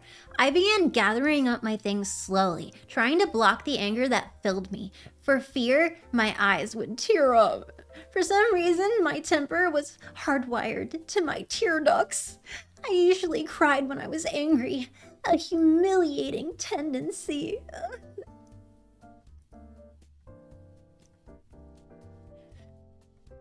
Oh my fucking lord. Yep. Why is she like this? I don't even... For some reason, my temper was hardwired to my tear ducts. Aren't you Isabella Swan? A male voice asked. I looked up to see a cute boy, baby-faced boy, his pale blonde hair gently gelled into orderly spikes, smiling at me in a friendly way. He obviously didn't think I smelled bad.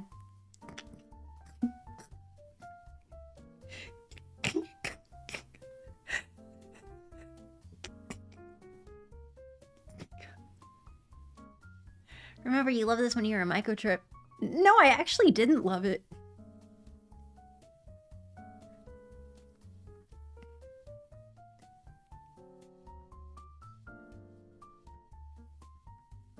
Yeah, aren't you Isabella Swan, a male... Aren't you Isabella Swan? Bella. I corrected him. With a smile. I'm Mike. Hi, Mike. Do you need any help finding your next class? I'm like headed to the gym actually. I think I can find it. I mean, I've never been here before, but I think I can find it. Oh my god, that's my next class too. He seemed thrilled, though it wasn't that big of a coincidence in a school this small. We walked to class together, and he was a chat person. He liked to yap. He supplied most of the conversation, which made it easy for me. He lived in California till he was 10, so he knew how I felt about the sun. It turned out he was in my English class also. He was the nicest person I'd met today, but as we were entering the gym, he asked, "So, did you stab Edward Cullen with a pencil, or what?" I've never seen him act like that, I cringed, so I wasn't the only one who had noticed, and apparently that wasn't Edward Cullen's usual behavior. I played dumb. What is that question? I don't fucking know, dude. Was that the boy I sat next to in, like, biology? I asked him artlessly. Yes, he said. He looked like he was in pain or something. I don't know. Never spoke to him. He's a weird guy. Mike lingered by me instead of heading to the dressing room. If I were lucky enough to sit by you, I would have talked to you. Oh my. Oh, if I was lucky enough to sit by you, hoo-wee! Oh, what a conversation I would give. I smiled at him before walking to the girls' locker room. He was friendly and clearly admiring me, but it wasn't enough to ease my irritation.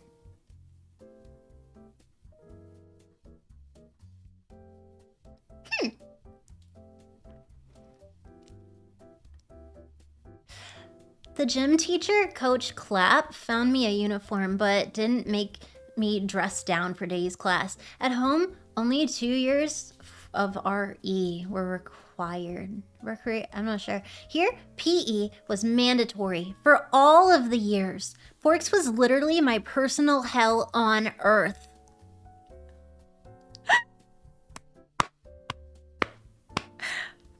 Bitch, I have gym class all 4 years? I'm gonna jump out a window. This is the worst since the time Dad stapled his hand to the trailer. Oh God, and all the people that were looking? Oh, this is much worse than that. He's like, "It's okay, babe. I can fix the front door." Nope. PE isn't that bad. Bro, it's... ugh.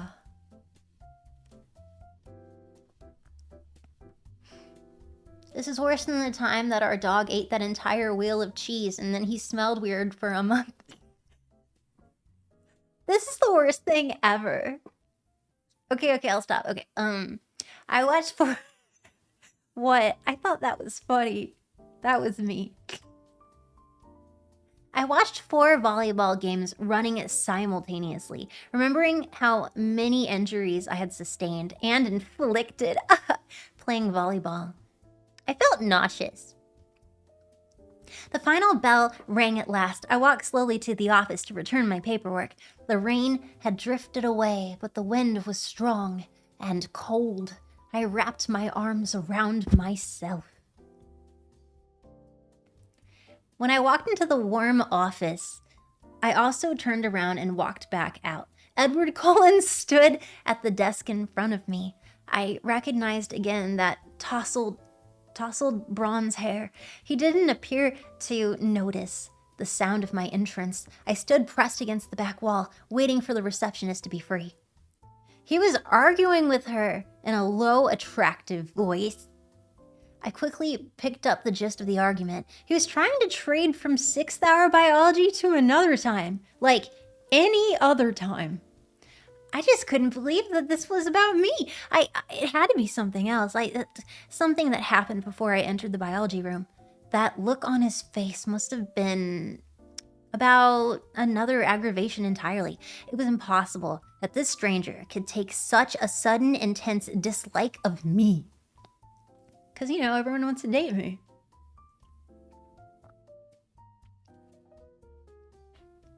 You know what's crazy? 50 Shades of Grey is a fanfic of this mess. Okay, so that's the connection.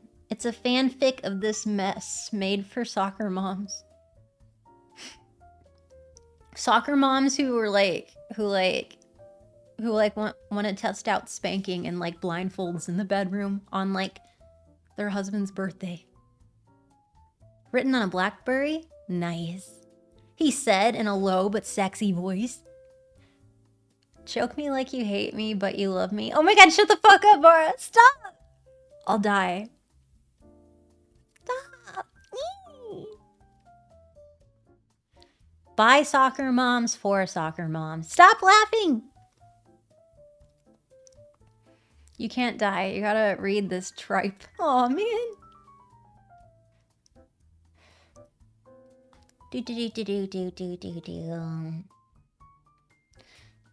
The door opened again, and the cold wind suddenly gusted through the room, rustling the papers on the desk, swirling my hair around my face. And the girl who came in merely stepped to the desk, placed a note in the wire basket, and walked out again. But Edward Cullens' back stiffened, and he turned slowly to glare at me. His face was absurdly handsome. Twilight is a fanfic of the literary arts. Thank you, Master. Oh, thank you, Master. Gooner literature is wild. Oh, absolutely. Why, Stephanie? Why? Yeah. Don't worry, we're gonna be reading alpha literature that I heard on Book Talk on the moon. So that'll be awful. I hope you enjoy. Yes, I'm on page 28. Oh no, you're welcome.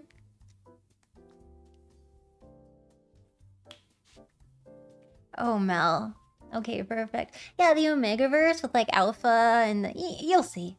Sorry, I'm sick that day. I didn't say what day it was. Is Alpha connected to Omegaverse stuff? Oh, absolutely. It surely can't be worse than this, right?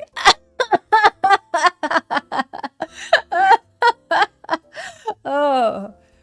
Oh. No, this compared to what I found, this is high art. What are you talking about? This is high art. What? You could have classes on this comparatively. Oh, yeah. Oh, you don't even know. You sweet summer child. Oh boy, then we are in for a treat. You're in for something. They're gonna have to treat you afterwards. Did you watch Lindsay Ellis's video on the Omegaverse lawsuits? No, I haven't, and please post that in stream suggestions. Because holy shit, do I need to read that. Thank you, I appreciate it. I'm sorry. If you have time. What's Omegaverse? Oh god, no. No. You don't want to know. Right now, you're doing so good, and that would just bring you down. Omegaverse is like where Buff Pup and Bao live.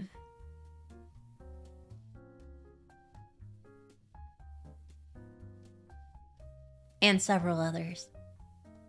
Fuck it, I gotta know. You don't gotta know. You know what? Go on TikTok. That's where you'll learn.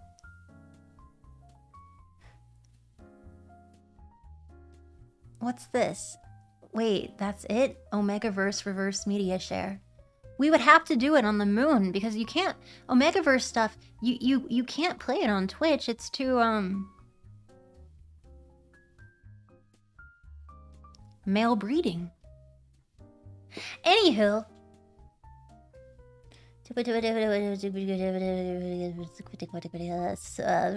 receptionist.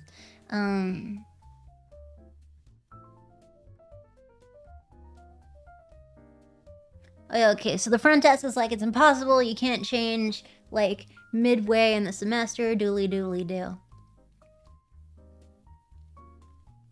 And then he left and he was mad. He stormed out the door. Receptionist turned to me. How did your first day go, dear? Fine. I lied.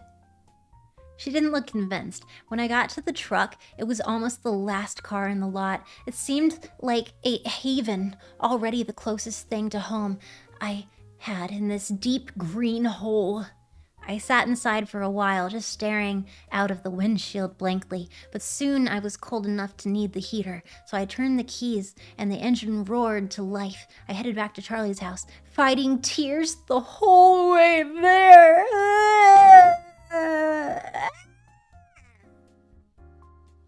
Chapter 2.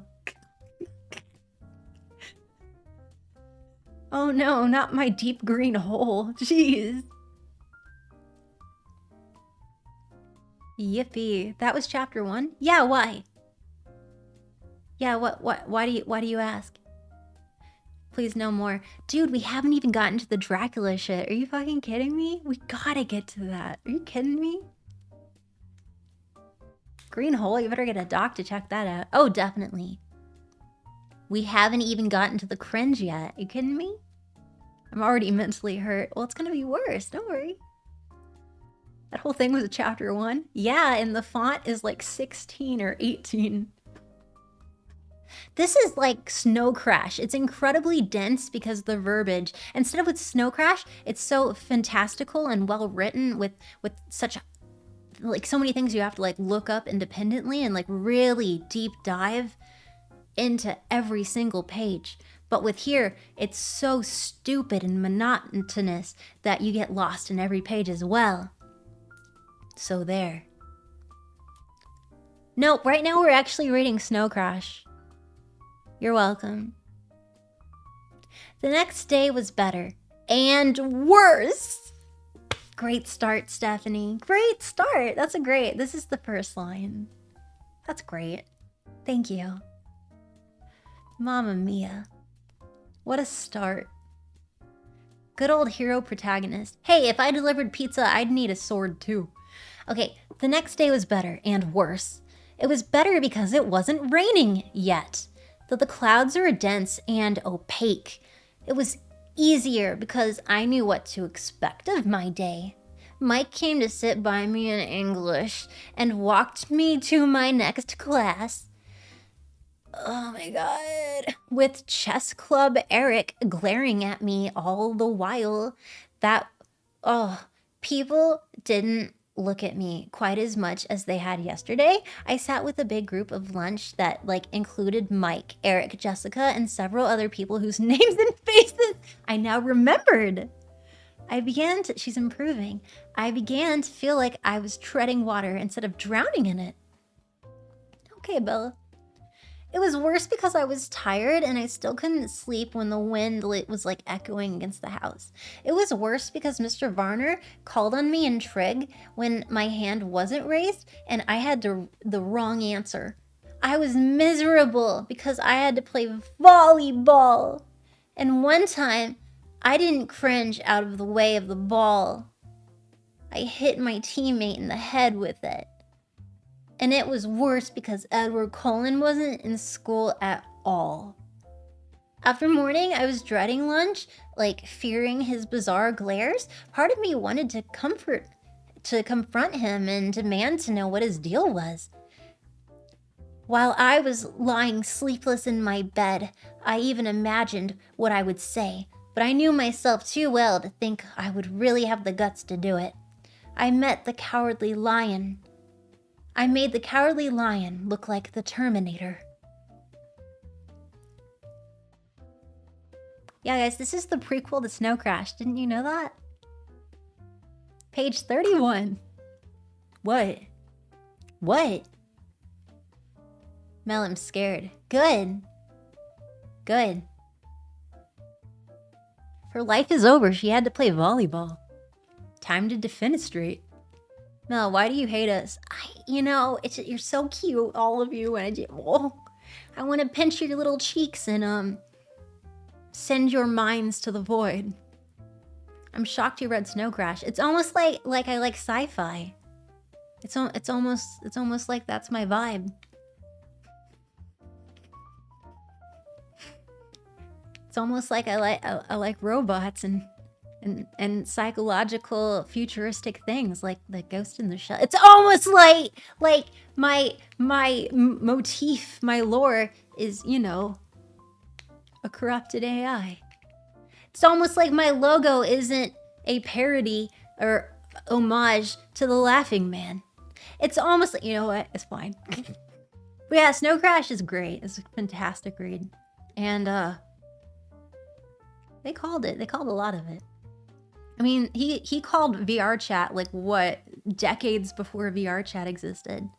Although the difference is he made it more exclusive, when in reality, everyone can be like a giant pencil with tits and get drunk and yiff. Like he saw it more like professional.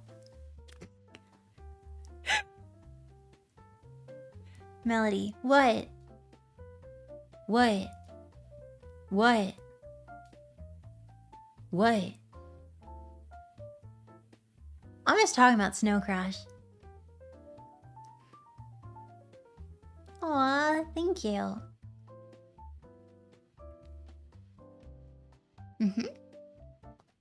Where's my Google glasses? Bring them to me. VOD watchers, read Snow Crash. Yes. Yes, yes, yes, yes, yes. And if someone gives you a business card, you take it.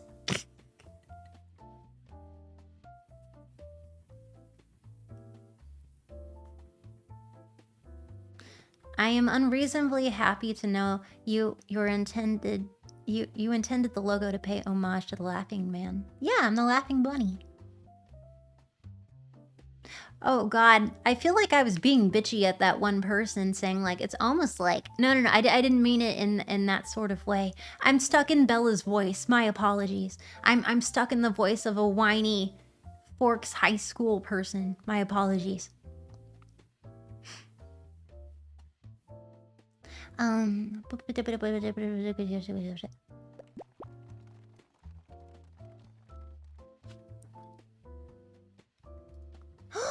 Pupper raid?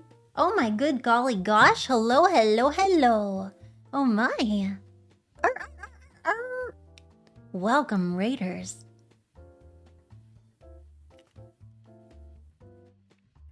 Leave while you can. I mean, they're not wrong. We are continuing reading because reading is awesome. Knowledge is power, and reading is just so special. You should apologize in your cutest voice. Ooh, I'm sorry for reading Twilight. Oh, I'm so sorry. Oh.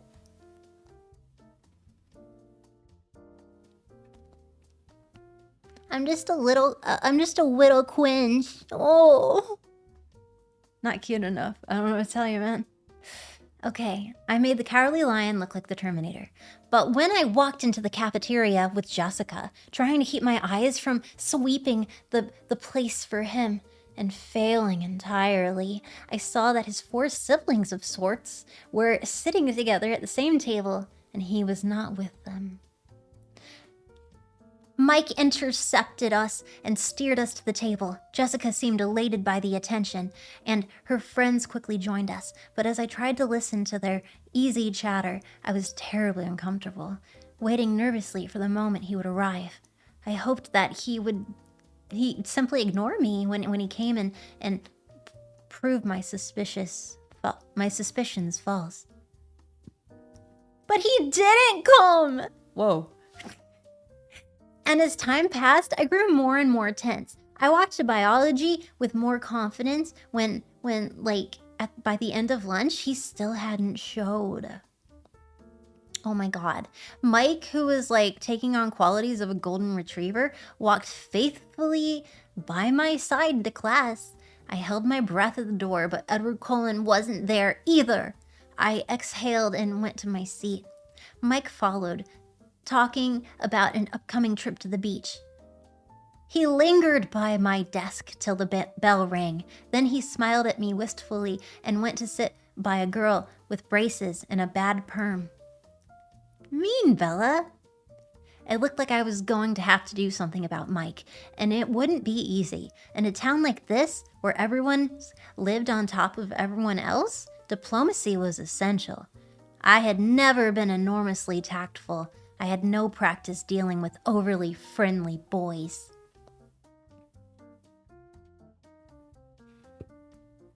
Don't throw rocks at glass houses, Bella. Just don't throw rocks at things. You'll get hurt. Bella's a dick. Yeah, it's fair. Oh my god, her hair was terrible. He sat next to her. I was relieved that I had the desk to myself, that Edward was absent. I told myself that repeatedly, but I couldn't get rid of the suspicion that the reason why he wasn't there was because of me. It was ridiculous and egotistical to think that I could affect anyone that strongly. It was impossible. And yet I couldn't stop worrying that it was true. When the school day was finally done and the blush was fading out of my cheeks from the volleyball incident, I changed quickly back into my jeans and navy blue sweater. I hurried from the girls' locker room, pleased to find that I had successfully evaded my retriever friend for the moment. I walked swiftly out of the parking lot. It was crowded now, with fleeing students. I got in my truck and dug through my bag to make sure I had what I needed. Bro, the wording of fleeing students actually is really good. It was crowded now with fleeing students. That's a good line. That's a very solid line. It's like a murder of crows or a basement of Dracula's, but fleeing students is such a realistic and descriptive. Why, you fools! So I will give her that one sentence. A basement of mods. That is perfect. That is a perfect plural. Good job. Thank you very much. Mel's meanness over my message made me give her money. Aw, thank you. If I step on you, what will you do? Give me a lung? A basement of mods. That's the plural. Why do you ask? Let's go to the Twilight hotel and theme room in Forks. Then we will feel complete. A sniffing of feet. That doesn't feel like the plural though. Are these lines from the book? Yes. Ayo, we get free steppies? Yeah, just like a stompa. You get them steppies. Okay. Last night I discovered that Charlie couldn't cook much besides fried eggs and bacon. So I requested that I be assigned kitchen detail for the duration of my stay. He was willing enough to hand over the keys to the banquet hall. I also found out that he had no food in the house, so I had a shopping list and the cash from the jar in the cupboard labeled food. Money! And I was on my way to the thriftway. I gunned my deafening engine to life, ignoring the heads that turned in my direction. Why is everyone looking at you? How many heads are... What? Stop it. They're not looking at you. God damn. Okay. Ignoring the heads that turned in my direction and backed carefully into a place in the line of cars that were waiting to exit the parking lots. As I waited, trying to pretend that the ear-splitting rumble was coming from someone else's car, I saw the two Cullens and the Hale twins getting into the car. It was a shiny new Volvo! You're getting a Volvo. You're getting a Volvo. You're all getting a shiny new Volvo! 2001 with leather interior. Ooh la la. No, not vulva.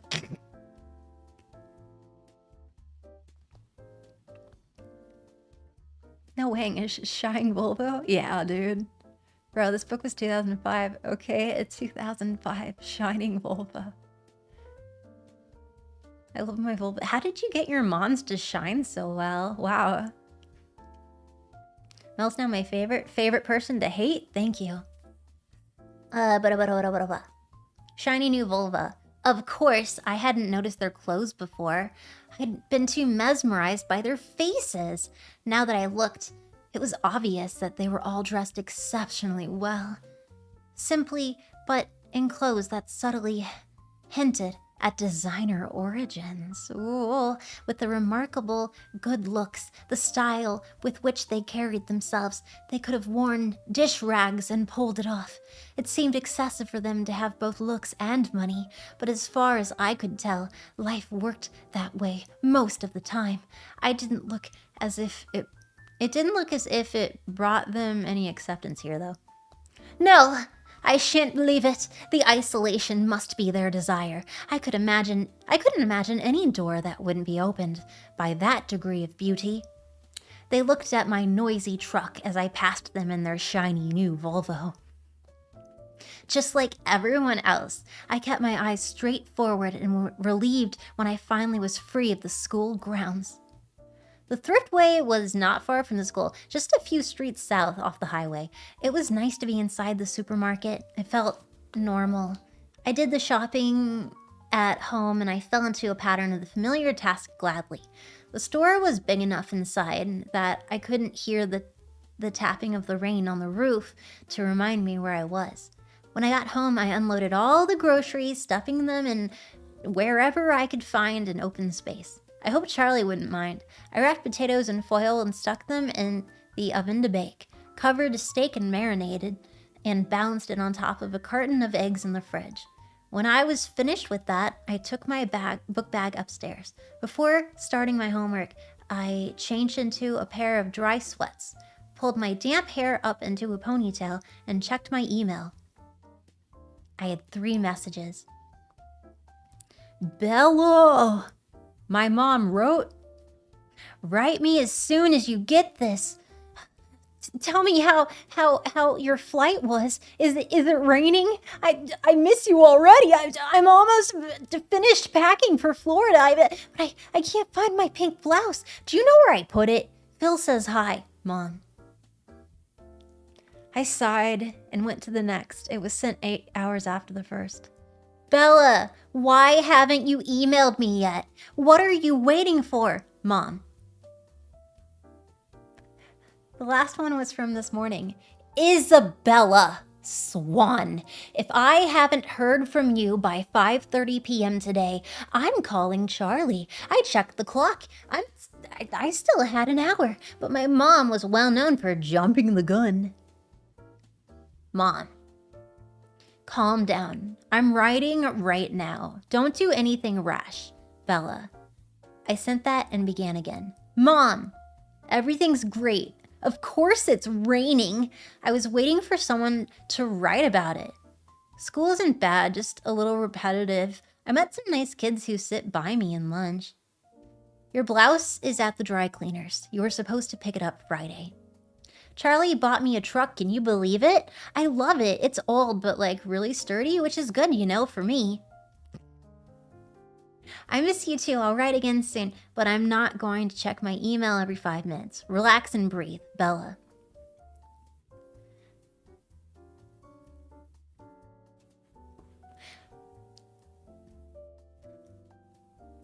Bella, I've decided to read Wuthering Heights, the novel we were currently studying in English, yet again for the fun of it. You know what it makes me think of? What it makes me think of? Have any of you seen Step Brothers?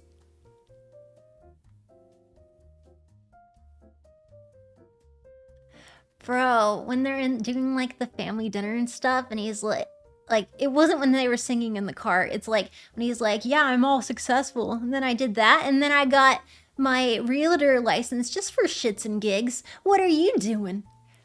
Bella feels like that, dude. Got my realtor's license just for shits and gigs. Bro.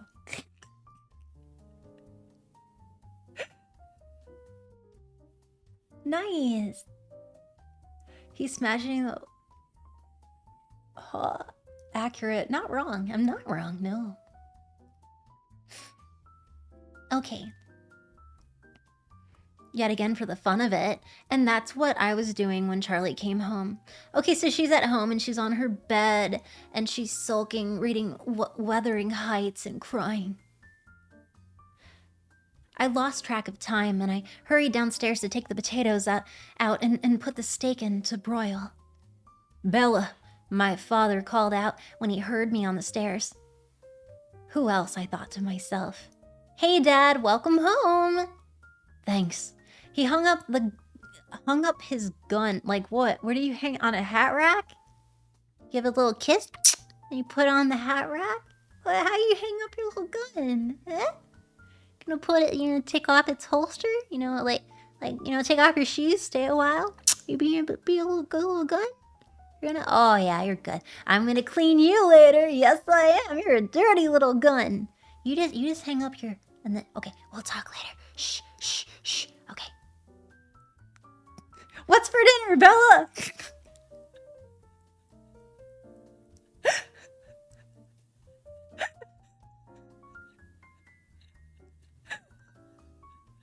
Gotta tuck it into bed. This woman's insane. Yeah, Bella's insane. Okay. Thanks. He hung up his gun and stepped out of his boots, and I bustled around the kitchen. As far as I was aware, he'd never shot the gun on the job. How would you know that, Bella? But he kept it ready. When I came here as a child, he would always remove the bullets as soon as he walked in the door. I guess he considered me old enough now not to shoot myself by accident, and not to... Dark thing. What's for dinner? He asked warily. My mother was an imaginative cook, and her experiments weren't always edible, though. I was surprised and sad that he seemed to remember that far back. Why are you sad that he remembered your childhood?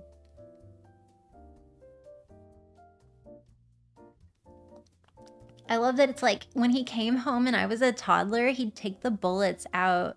Oh my god, I'm not a little kid. Maybe a sentient gun? Kind of like the swords that talk in some fantasy stories? Yeah, the talking sword. Yeah. Gun safety is always important. Will always be important regardless of age. 1000%. Oh my god, there's no such thing as being too safe. Well said. Safety doesn't work in forks. They're just juggling all those forks. Who knows what other things they're doing? Okay. Hung up the gun. Experiments. I hate that he remembers my mom and remembers the past. I hope he has dementia. Okay. Steak and potatoes, I answered, and he looked relieved. He seemed to feel awkward standing in the kitchen doing nothing. He lumbered into the living room to watch TV while I worked. We were both more comfortable that way.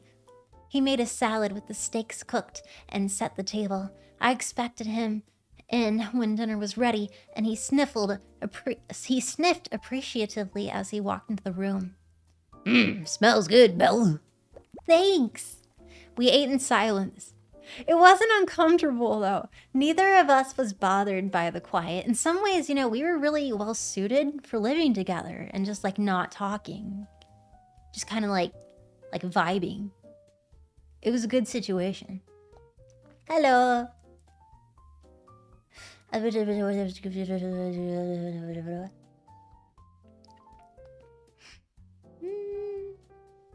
So, how did you like school? Have you made many friends? He asked as he was taking seconds.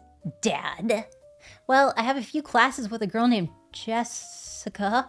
I sit with her friends at lunch, and there was this boy. I don't know, but he was very friendly. Everybody seems pretty nice. With one outstanding exception. Boy, I stabbed with a fork.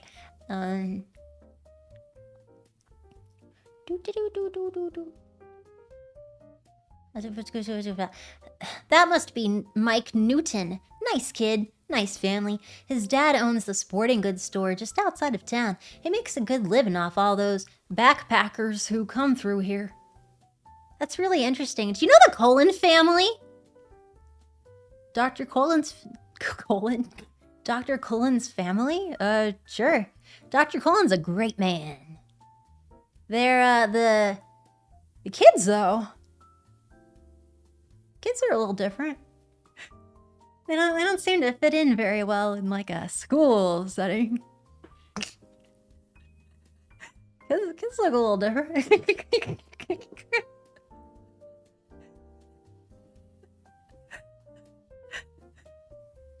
People in this town, he muttered. Dr. Cullen is a brilliant surgeon who could probably work in any hospital in the whole world. Make 10 times the salary he gets here. He continued, getting louder. We're lucky to have him. Lucky that his wife wanted to live in a small town. He's an asset to the community, and all of those kids are well-behaved and polite. I had my doubts when they first move in with all those adopted teenagers. I thought we might have some problems with them, but they're all very mature. I haven't had one speck of trouble from any of them. That's more than I could say for the children of some folks who lived in town for generations. And they stick together, and they were with the way a family should be. Camping trips every other weekend, just because they're newcomers. People have to talk. He's an asset to the community and their buttholes. He's been an asset to the community since he was 10.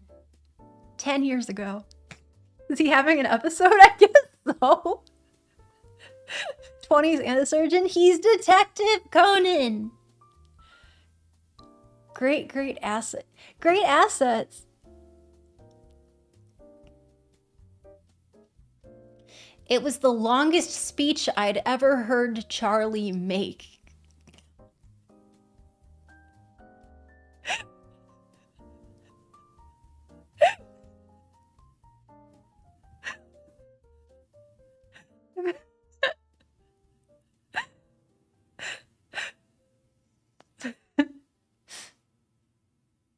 Charlie sounds like he wants to switch families. I mean, he'd definitely be trading up.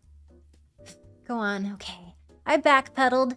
Yeah, they seem nice enough to me. I just noticed they kept to themselves. They're all very attractive. I added. You should go to the doctor, Charlie said.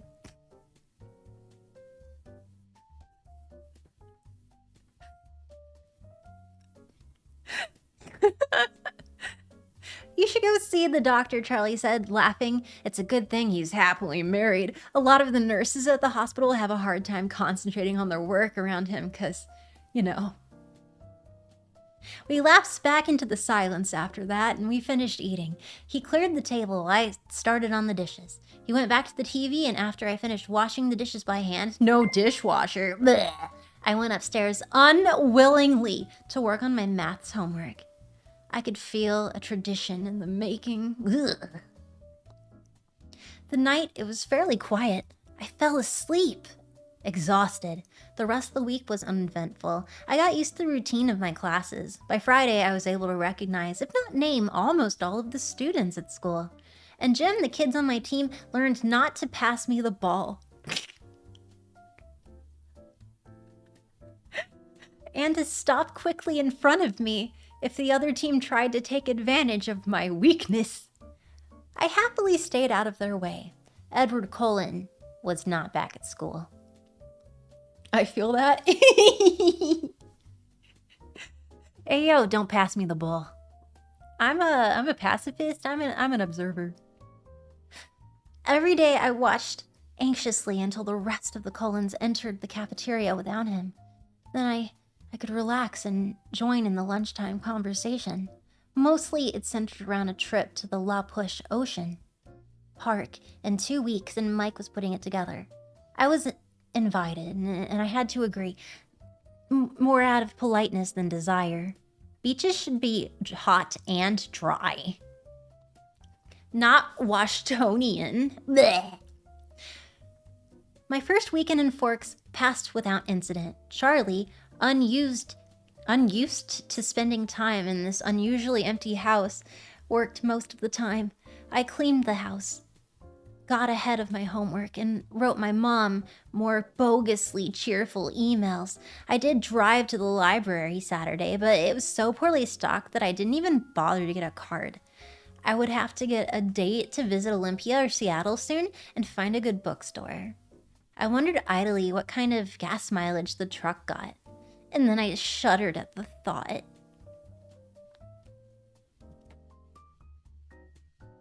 I like her best when she's not interacting with other human beings. That's a great contribution, Dumpy. I agree.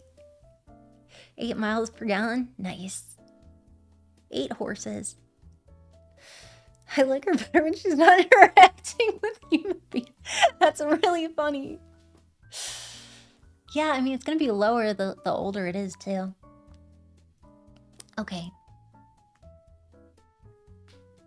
The rain stopped. Wait, the rain stayed soft over the weekend.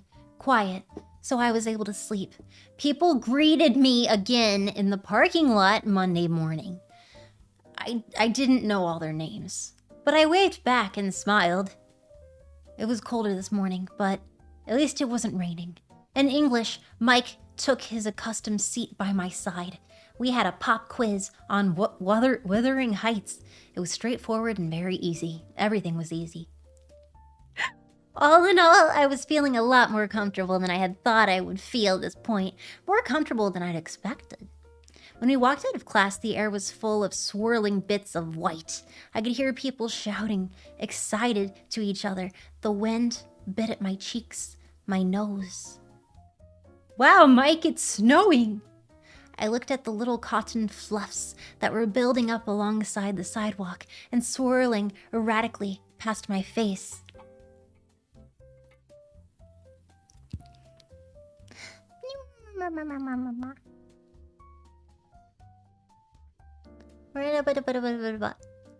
Ew, snow! There went my good day.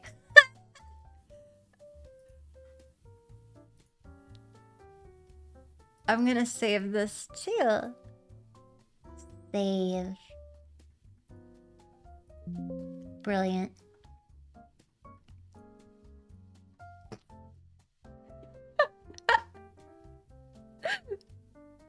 Isn't she just the fucking worst?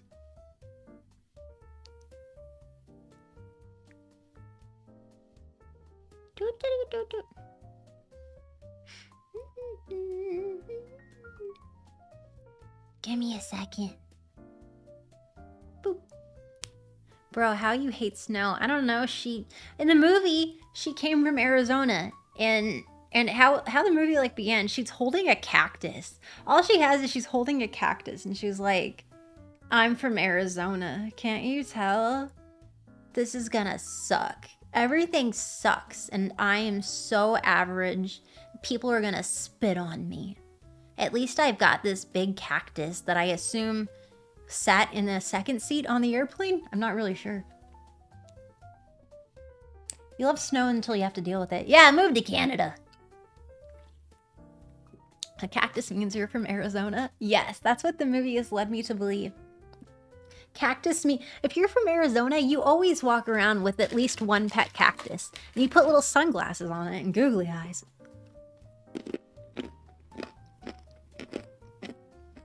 Hmm?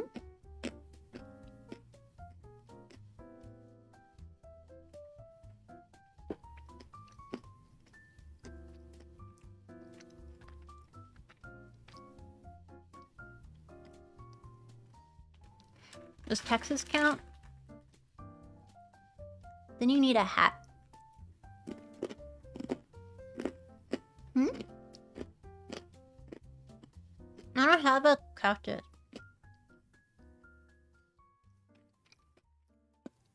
What are you doing for Canada Day? Your mom.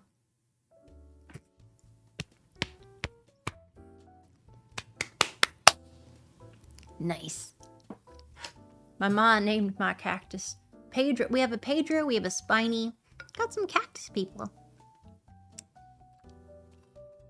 Yo, nailed it. Thank you. You set me up, yo. There are two places, Arizona and not Arizona. Also known as Flagstaff. There's Flagstaff, Tucson, Scottsdale, Phoenix, other.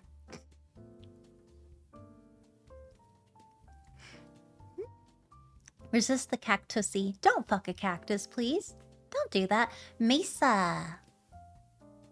That's a notable. Why does Mel keep doing this to my mom? This is like the 3rd time. That's not my fault. I'm a Casanova.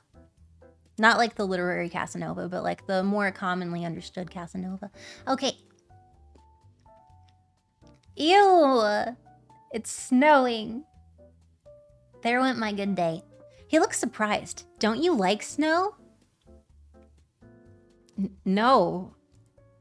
That means it's too cold for rain. Obviously. Besides, I thought it was supposed to come down in flakes, you know, like each one is unique and all that shit. These just look like the end of Q-tips. Haven't you ever seen snow before? Haven't you seen it fall before in Arizona? He asked incredulously. I mean, I have on the TV. Mike laughed, ha ha ha ha ha ha, and then a big squishy ball of dripping snow smacked into the back of my head. We both turned to see where it came from, and I had my suspicions about Eric, who was walking away, his back toward us, in the wrong direction for his next class. Mike apparently had the same notion. He bent over and began scraping together a little pile of the white mush. I'll see you at lunch, okay? I kept walking as I spoke. Once people start throwing wet stuff, I go inside. Eh? What? Once people start throwing wet stuff, I go inside. I have no comment. Melody could not be reached for comment because I don't have any. I'm sorry. It's called Snow, Bella. Snow. This cactus story reminded me. Whatever happened to all those plants you had long ago? And I swear, if you say they all died long ago, you'll call a botanist to raid your population and create a new infrastructure for the better being of plants everywhere.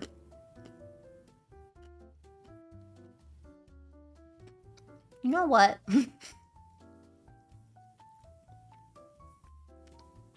Unsurvived, but he's very unhappy with me.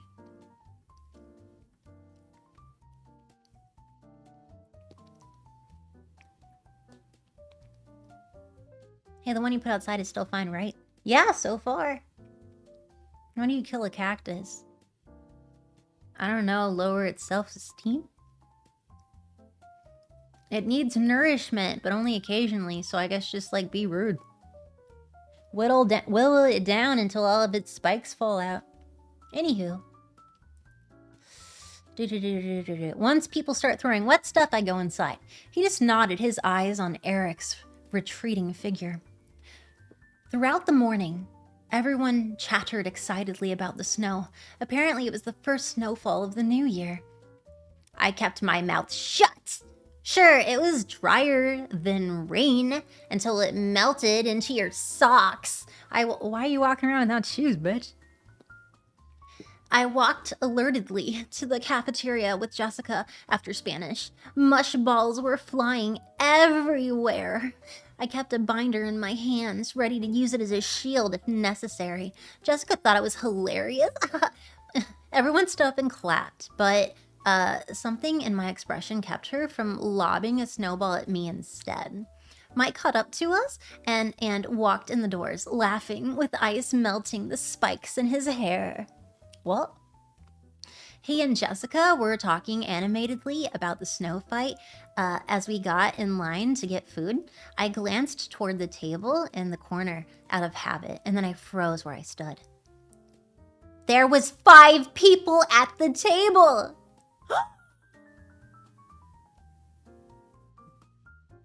Wet socks are a torment from the 8th circle of hell. Fun fact! The 8th circle of hell, I mean, it's for several things, including sodomy. So I would probably be kicking it on floor number 8. Don't forget your card if you're going to take the elevator. What? What?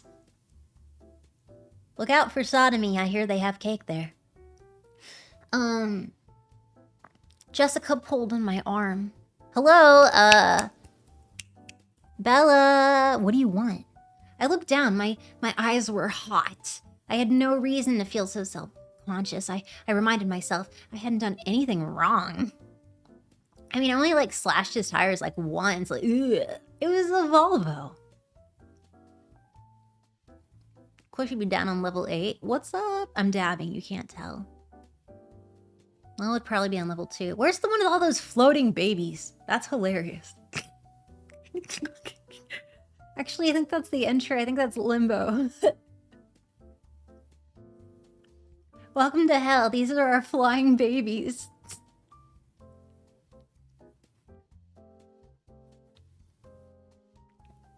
Ooh, do the limbo.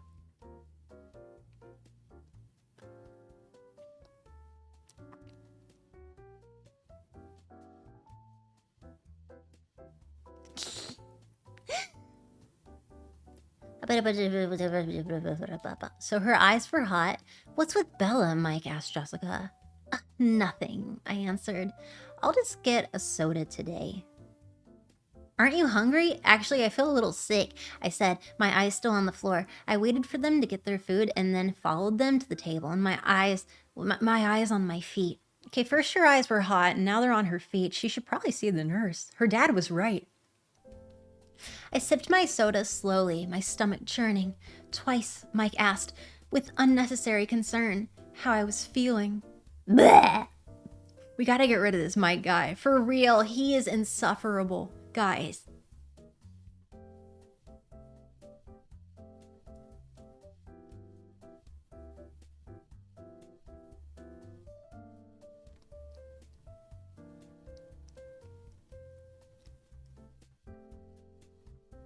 Oh, don't worry. No, Mike is a cutie. He deserves our virginity. What?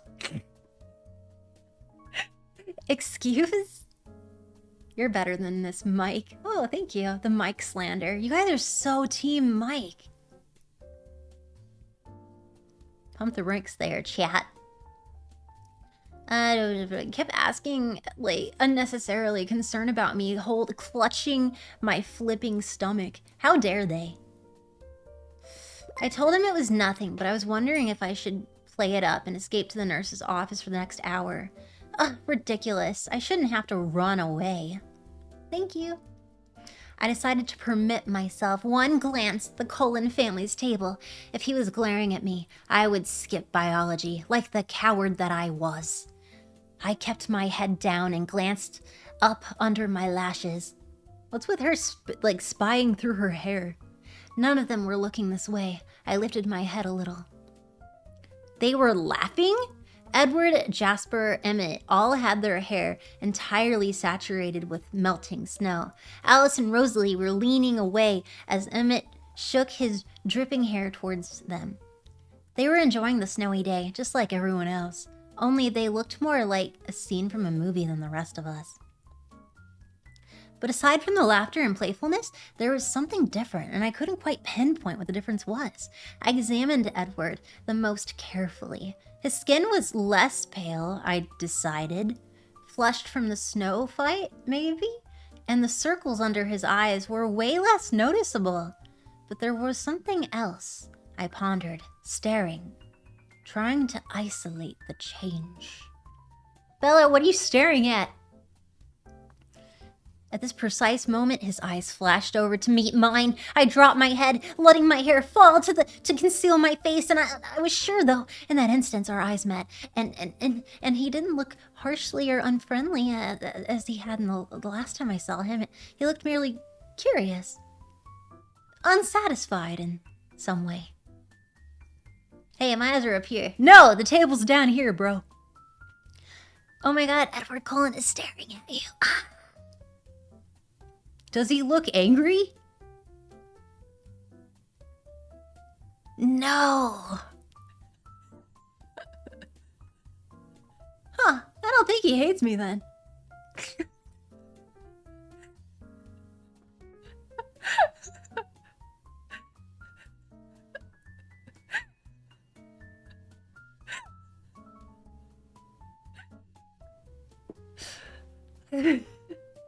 Hello.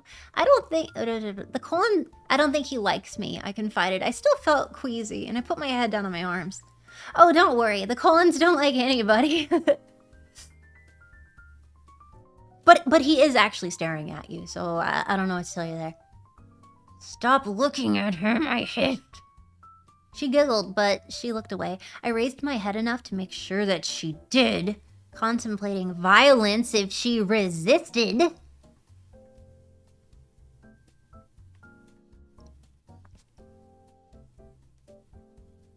Mike interrupted us then. He was planning an epic battle of the blizzard in the parking lot after school and wanted us to join. Jessica agreed enthusiastically. The way she looked at Mike left little doubt that she would be up for anything he suggested. I didn't say anything. I would have to hide in the gym until the parking lot cleared. For the rest of the lunch hour, I very carefully kept my eyes on my own table. I decided to honor the bargain I'd made with myself. Since he didn't look angry, I would go to biology. My stomach did frightened little flips at the thought of sitting next to him again. I didn't really want to walk to class with Mike as usual. He seemed to be a popular target for the snowball snipers. But when we went to the door, everyone besides me groaned in unison. It was raining, washing all traces of the snow away in a clear, icy ribbons down to the sidewalk. Thank you. Red Path for 10 subs, I appreciate it. Thank you, I appreciate it. Oh my, not the snow. Yes! I pulled my hood up, smiling. I would be free to go straight home after gym. Ha ha ha ha ha ha. I assume that's how she reacted. Thank you again. Rain fight. Mike kept up a string of compliments on the way to the building floor. Once inside the classroom, I saw with relief that my table was still empty. Mr. Banner was walking around the room, distributing one microscope and box of slides to each table. Class didn't start for a few minutes, and the room buzzed with conversation. I kept my eyes away from the door, doodling idly on the cover of my notebook.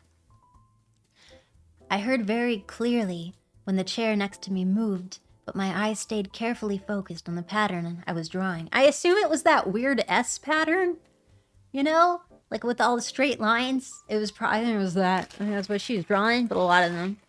Rainbow fight.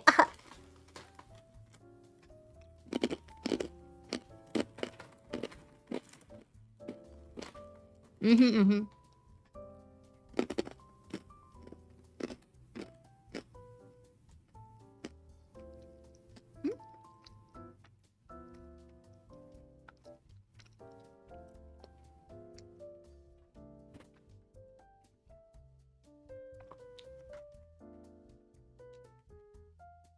I mean, it's 2006, so it's like etching into her book in like blood, like I love Paramore, and then drawing that S like 100 times. Okay, so Mr. 2005, my apologies. Melody, please. What? Mike kept complimenting her like an asshole. Hello, said a quiet, musical voice. Hello. I looked up, stunned. He was speaking to me. He was sitting as far away from me on the desk aloud, but his chair was like angled toward me. His hair was dripping wet, disheveled. Even so, he looked like he just finished shooting a commercial for hair gel. His dazzling face was friendly, open, a slight smile on his flawless lips, but his eyes were careful. They were so careful. Oh, such careful eyes you have. Oh, like ripping a piece of paper real slow. So careful. Shh. My name is Edward Cullen. He continued. I didn't have a chance to introduce myself last week. You must be Bella Swan. My brain was spinning with confusion. Had I made up the whole thing? He was perfectly polite now. I had to speak. He was waiting for me. I gotta say something. Ah, fuck. I'm an idiot. Fuck. How do you know my name? I stammered. He laughed enchantingly. Why? What's so funny? How do you know my name? Oh, I think everyone knows your name. The whole town's been waiting for you to arrive. Guys, am I in like a hellverse? Is this a hellverse? The whole team has been the whole town has been waiting on her arrival. Thousands of people. The book does enchantingly. You know what? Absolutely. This is the Children of the Corn shit. Yeah. I am. The whole stream is cursed. What? We've all been waiting for you, Bella. Here's an idea. Yes? You should sparkle your eyes to add dramatic effect. 10/10ths idea. I know I'm a genius. I'll patent it too. You'll patent it too? You're a genius.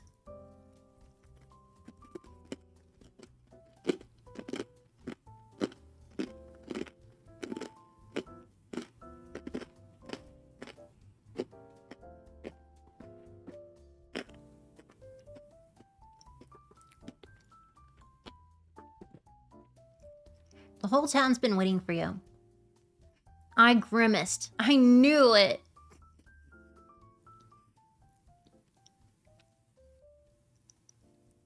Pretzels.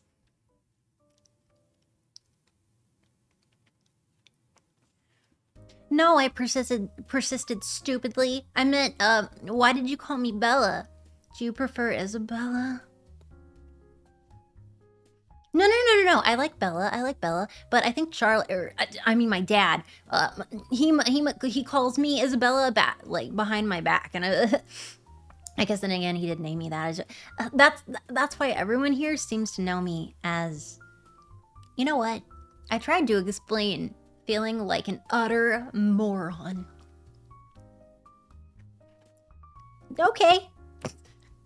Thankfully, Mr. Banner started class at that moment. I tried to concentrate as he explained the lab we would be doing today. The slides in the box were out of order. Working as lab partners, we had to separate the slides of onion root tip cells into the phases of mitosis. They represented and labeled them accordingly. We weren't supposed to use our books for mitosis. In 20 minutes, he would be coming around to see who had it right. Who had the most mitosis. Get started, he yelled. Ladies first, partner, Edward said. I looked up to see him smiling a crooked smile, so beautiful that I could only stare at him like an idiot. Yeah, that was pretty rude, huh? Jacob is better. Well, duh. When she steps on your foot, ow, that's mitosis.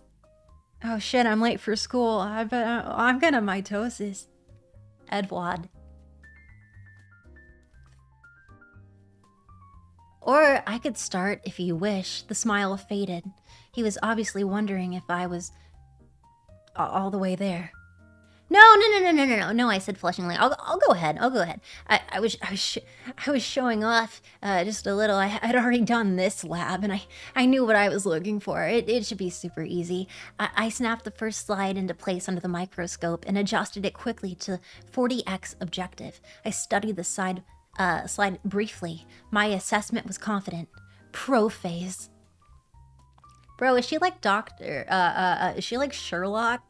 She's like, oh, the mud on that shoe can only be found in the Red Rocks odd music thing in Colorado, and I could tell that your fingers were broken, so clearly you tried to learn guitar, but on the moon, and no! Bella, shut the fuck up. She's very descriptive, that much is clear. She is! Oh, I've already done this. I already know all the onions. All the phases of the onion. You don't need to make me try it again. Do you mind if I look? He asked as I began to remove the slide. His hand caught mine. To stop me, as he asked. His fingers were cold as fuck, like he'd been holding them in a snowdrift before class. But then, why wasn't Then wasn't why I jerked my hand away so quickly. When he touched me, it stung my hand as if it was an electric current that had passed through us. Oh shit, I'm sorry, he muttered, pulling his hand back immediately. However,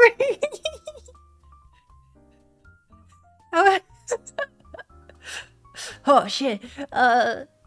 However, he continued to. Sorry for what?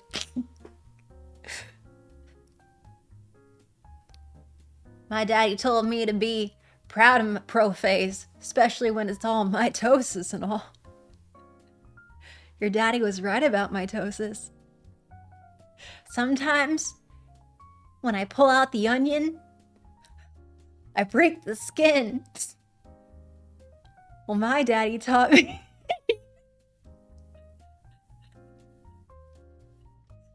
how to mitosis without breaking the skin. Really? Would you show me?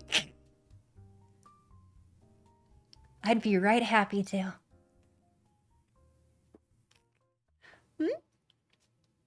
Sorry. She's losing it. Oh, yeah. Snowdrift. I'm sorry, he muttered, pulling his hand back immediately. However, he continued to reach for the microscope. I watched him as he examined the slide for an even shorter time than I had. Oh, genius over here. Preface, he agreed, writing it neatly in the first space on our worksheet. He swiftly switched out the first slide for the second and then glanced at it. Anaphase, slide 3, interface, contacts, and something different, but his eyes were sparkly for some reason. Maybe forks makes you crazy. Microscope, white fist blastula. Phoenix, Arizona, paranoia, forks.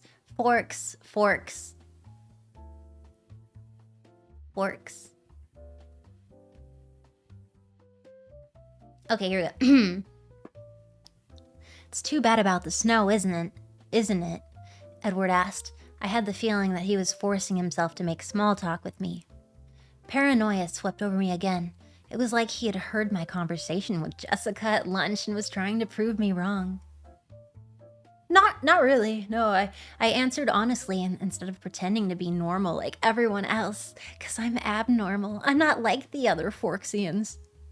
I was still trying to dislodge the stupid feeling of suspicion, and I couldn't concentrate. You don't like the cold. It wasn't a question. Or the wet. Forks must be a difficult place for you to live. You have no idea, I muttered darkly. My dad is awful, and my house is like a handkerchief, and like the food is, I mean, that's fine. And people keep asking me how I feel. I want to die. He looked fascinated, but why did you come here then? No one had asked me that yet, not straight out like he did, demanding. It's complicated. I think I can keep up, he pressed. I paused for a long moment and then made the mistake of meeting his gaze. His dark gold eyes, which is a very common color for eyes, confused me, and I answered without thinking. My mother got remarried. Oh. That doesn't sound very complex, Edward replied, but he acted sympathetic. So when did that happen? Last September. My voice sounded sad, even to me. And you don't like him? Edward surmised, his tone still kind. No, Phil's fine. No, Phil's fine. Too young maybe, but yeah, he's nice enough, yeah. Yeah, why do you ask? So why didn't you stay with them?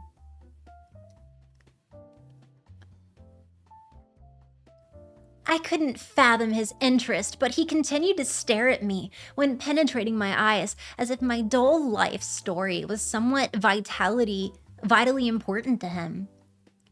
Phil travels a lot. He plays ball for a living. Have I heard of him? Probably not. He doesn't play very well. Strictly minor league. He moves around a lot. And your mother sent you here so that you could travel with him? My chin raised a fraction. No. She did not send me here. I sent myself. My eyebrows knit together. Oh, what a gross thought. Ew. I don't understand, he admitted, and he seemed unnecessarily frustrated. I sighed. No one understands. Why was I trying to explain this to him? She stayed with me at first, but she missed him and it made her unhappy. So I decided it was time for them to like spend quality time. Or decided that I could spend quality time with Charlie. My voice was glum. But now you're unhappy? Edward asked.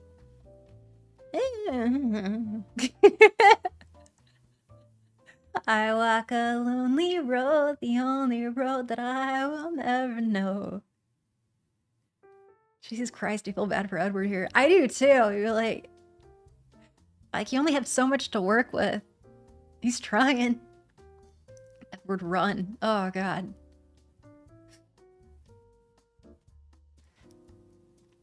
That doesn't seem fair, he shrugged, but his eyes were still intense. I laughed without humor. Ha ha! Hasn't anyone ever told you life isn't fair? I believe I have heard that somewhere before, he agreed dryly. So that's all, I insisted, wondering why he was still staring at me. His gaze became appraising. You put on a good show, he said slowly. Oh, that's a little creepy. Uh-oh. But I'd be willing to bet that you're suffering more than anyone to let anyone see. I grimaced at him, resisting the impulse to stick out my tongue like a 5-year-old, and looked at him. Am I wrong? I tried to ignore him. Why does it even matter to you? That's a very good question, he muttered.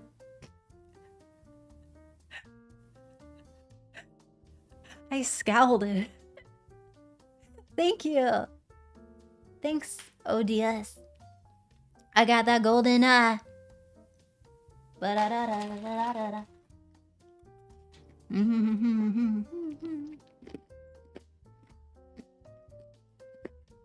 I am on page 52.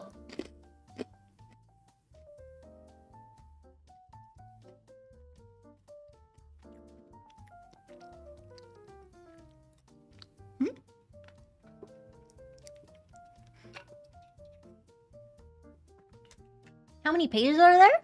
Well, I'm on page 52 out of 537.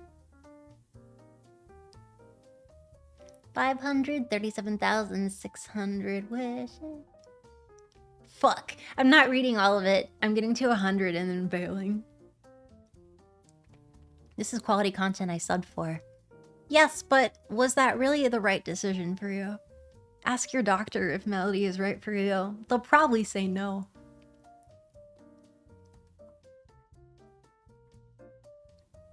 $537 if you count table of contents and other stuff. True, because you do keep the book next to your bed as beloved nighttime read-a-tree. I don't see a Bible there, mister. Dr. Cullens would agree. The 21-year-old doctor would agree. And all of the children he adopted when he was 10. He replied, "Am I annoying you?" I glanced at him without thinking and told the truth. No. I'm more annoyed with myself. I kind of have a resting annoyed face, and Mother always calls me her open book. I frowned. Thank you. On the contrary, I find you very difficult to read. Despite everything that I'd said and he'd guessed, he sounded like he meant it. You must be a good reader then. Usually. He smiled widely, flashing a set of perfect ultra-white teeth. Mr. Banner called the class to order then, and I turned with relief to listen. I was in disbelief that I just explained my dreary life to this bizarre, beautiful boy who may or may not despise me. He seemed engrossed in our conversation. But now I could see from the corner of my eye that he was leaning away from me. What? His hands gripping the edge of the table. There was a conversation did happen. Why are you asking my life story? Oh my god, he hates me. We should use these books as torture devices. Oh, definitely. Although I feel like it would be illegal, as it would probably violate the Geneva edition.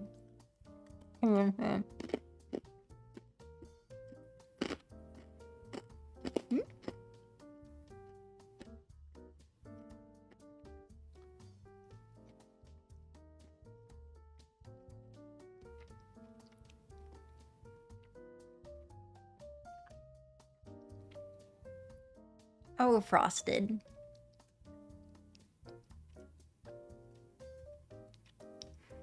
Britus, I'm gonna bop you. You're scaring the others by letting them know how far we aren't.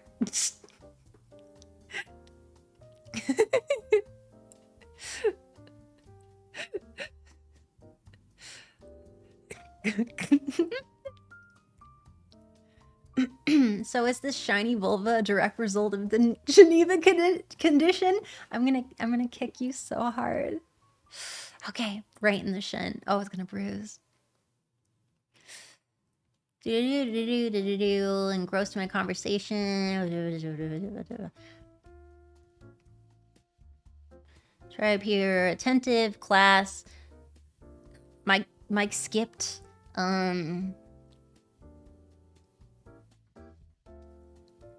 Oh my god, you have Cullen as a partner. You're so lucky. Doodly doodly doo. I hate gym class. It's raining again, and I'm cold. But now I'm too hot, and now I'm cold again. Okay. The rain was just a mist as I walked to the parking lot. But I was happier when I was in the dry cab. I got the heater running, for once not caring about the mind-numbing roar of the engine. I unzipped my jacket, put the hood down, and fluffed my damp hair out so the heater could dry it on the way home. I looked around to make sure it was clear. That's when I noticed the still white figure. Edward Cullen was leaning against the front door of his 2005 shiny Volvo. 3 cars down from me. Staring intently in my direction.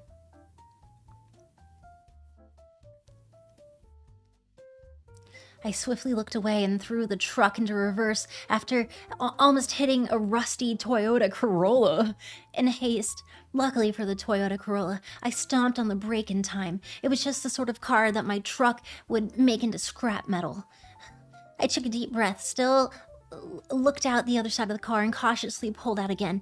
With greater success this time, I stared ahead as I passed the 2006 Volvo, but from a peripheral peek, I would swear I saw him laughing at me. Oh really? You do not say. God damn, you spaz. A nervous driver, I feel like, is more reckless than an intentionally bad driver.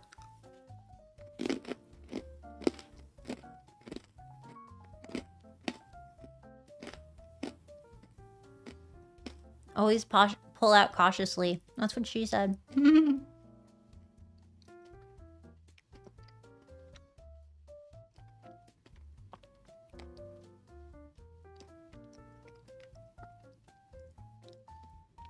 One would think that an immortal vampire would have a cooler car. Oh my god, dude. Like a DeVille? That would be... Like, you can have a clever car. I feel like she knows the name of these cars because she's naming cars that she's had. pretty often, I would say in writing, when you see things that are like oddly specific to certain areas, it's because they've been there or lived there. I mean, with writing, a lot of the time it's doing a lot of me search, and you end up with things you know.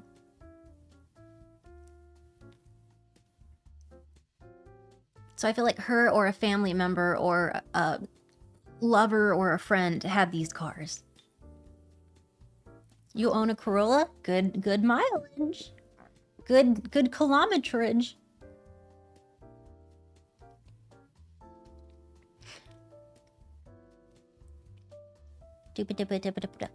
Chapter 3, Phenomenon. When I opened my eyes in the morning, something was different. It was the light. It was still the green light of a cloudy day in the forest, but it was clearer somehow, and I realized that there was no fog veiling my window. I jumped up to look outside and then groaned in horror. A fine layer of snow covered the yard, dusted the top of my truck, and whitened the road, but that wasn't the worst part.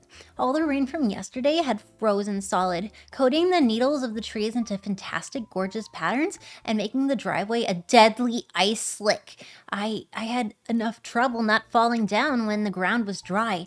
It might be safer for me to go back to bed. Charlie had left for work before I got downstairs. In a lot of ways, living with Charlie was like having my own place, and I found myself reveling in the aloneness instead of...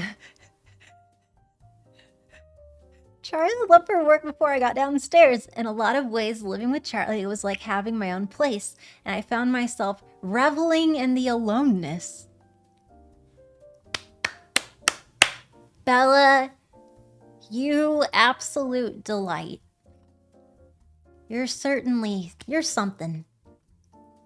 Pack it up, boys. Ground's wet. Charlie got out there as fast as he could. Oh, yeah. Is aloneness a word? Well, as I've never seen it written, she either invented it or it's so smart that people don't use it. Like funner. Thank you. Bring you to Twitch all those months ago? 51 months. Fool! And the Banana King left Bella. No! Are these two characters from the Twilight books? Yes. Yes. I threw down my quick bowl of cereal and some orange juice from the carton. I felt excited to go to school, and that scared me. I knew it wasn't the stimulating learning environment I was anticipating or seeing my new set of friends. Blech. If I was being honest with myself, I knew I was eager to get to school because I would see Edward. And that was like so stupid, right? Right, that's just stupid, right? I must be stupid, right? Or is that not stupid? Oh my god, I don't even know. Ugh. I should be avoiding him entirely after my brainless and embarrassing babbling yesterday, and I was suspicious of him. Why should he lie about his eyes? I was still frightened of the hostility I sometimes felt emanating from him, and I was still tongue-tied whenever I pictured his pretty face. I was well aware that my league and his league were like on different spheres that did not touch, so I shouldn't be like at all anxious to see him today. It took every ounce of my concentration to make it down this icy brick driveway alive. I almost lost my balance when I finally got to the truck, but I managed to cling to the side mirror and save myself. Clearly, tonight would be a nightmare. Sorry, today.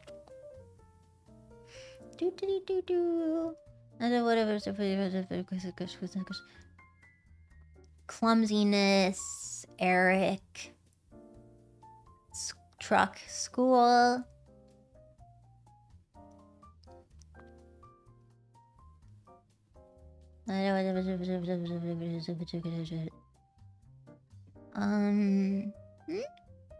Okay, here we are.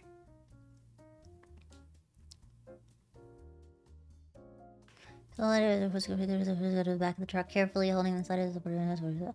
I was standing by the back corner of the truck at school, struggling to fight back the sudden wave of emotion the snow chains had brought on, when I heard an odd sound.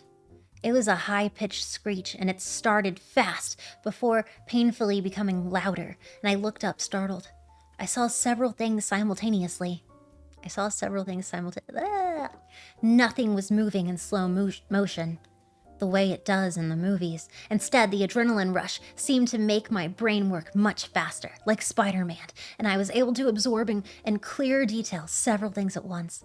Edward Cullen was standing 4 cars down from me, staring at me in horror. His face stood out from a sea of faces.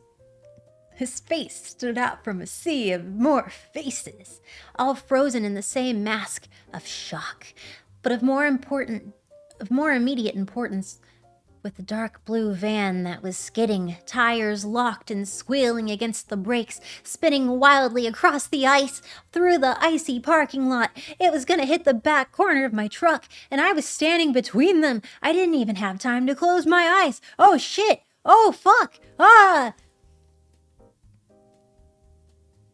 Just before I heard the shattering crunch of the van, folding around the truck bed, something hit me hard. But not from the direction I was expecting. My head cracked against the icy blacktop, and I felt something solid and cold pinning me to the ground.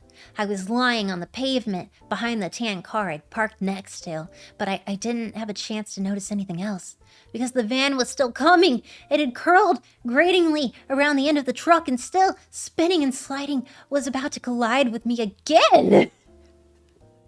So not only is it coming towards her truck, and he's slamming on the brakes and stuff, and he misses the truck, and now it's going after her again. This car hates her. It fucking hates her, which is fair. It's chasing her. This is it. I'm on edge. Uh-oh. A homing accident. This car is valid. What a mean thing, Will said. Finally, possible relief. Oh no! Spinning and sliding collide with me again. A low oath made me aware that someone was with me, and the voice was impossible to recognize. God? 2 long white hands shot out protectively in front of me, and the van shuddered to a stop, a foot from my face, the large hands fitting providently into a deep dent in the side of the van's body. Then his hands moved so fast they blurred. One was suddenly gripping under the body of the van, and something was dragging me, swinging my legs around like a rag doll till they hit the tire of the tan car. A groaning metallic thud hit my ears, and the van settled, glass popping onto the asphalt, exactly where a second ago my legs had existed. It was absolutely silent for one long second before the screaming began. In that abrupt bedlam, oh my god, I'm dying. Stephanie, stop! Stop! Stephanie, stop! Stop! Stop. Stop. In the abrupt bedlam, I could hear more than one person shouting my name, but more clearly than all the yelling, I could hear Edward Cullen's low, frantic voice in my ear. Bella, are you all right, Dio?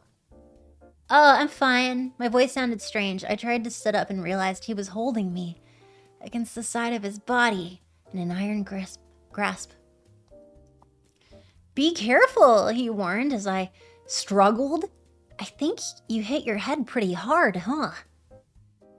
I became aware of a throbbing ache centered around my left ear. Ow! That's what I thought. His voice, amazingly, sounded like he was suppressing laughter. Why is that funny? She might have a concussion. I trailed off, trying to clear my mind and get my bearings. How did you get over here so fast? I was standing right next to you, Bella. What are you talking about? We're like touching hands. Oh, I was right here. I don't understand. I turned to sit up, and this time he let me. Uh-oh. Releasing his hold around my waist and sliding as far from me as he could in the limited space, I looked at his concerned, innocent expression with disoriented eyes, again in the face of gold-colored eyes. What was I asking him? And then they found us, a crowd of people with tears streaming down their faces, shouting at each other, just shouting at us. And then they found us, a crowd of people with... No. Don't move, someone instructed. Get Tyler out of the van, someone shouted. There was a flurry of activity around us. I tried to get up, but Edward's cold hand pushed my shoulder down. Stay put. But it's cold.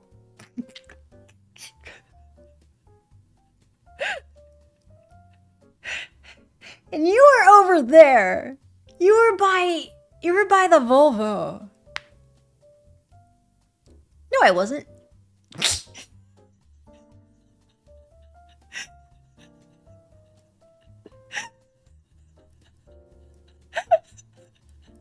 Nah.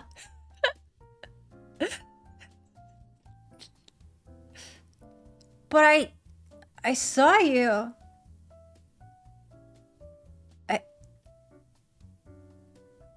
I'm right. Bella, I was standing with you, and I pulled you out of the way.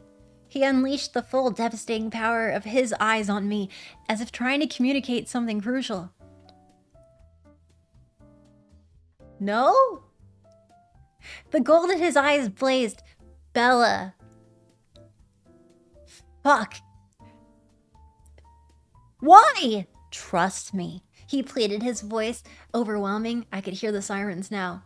Will you promise to explain everything to me later? Fine. Fine.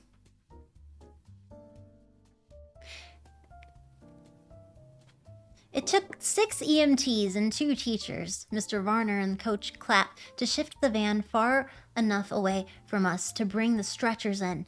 Stretchers? Oh god, how many people got hurt? Oh, I thought I was just kind of like careening down like a tiny little parking lot and it's just swerving into a car. Wait, how many people did it run over? Oh fuck, was it clipping people? No wonder the students were fleeing. It all makes sense now. Chekhov's running kids over with a car. Oh my god. That was foreshadowing. Oh.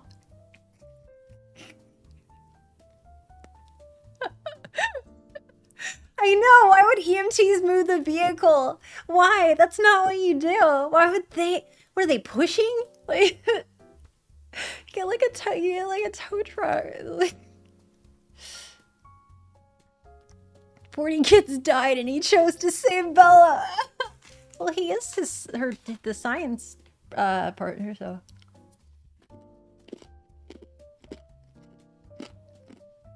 Hmm?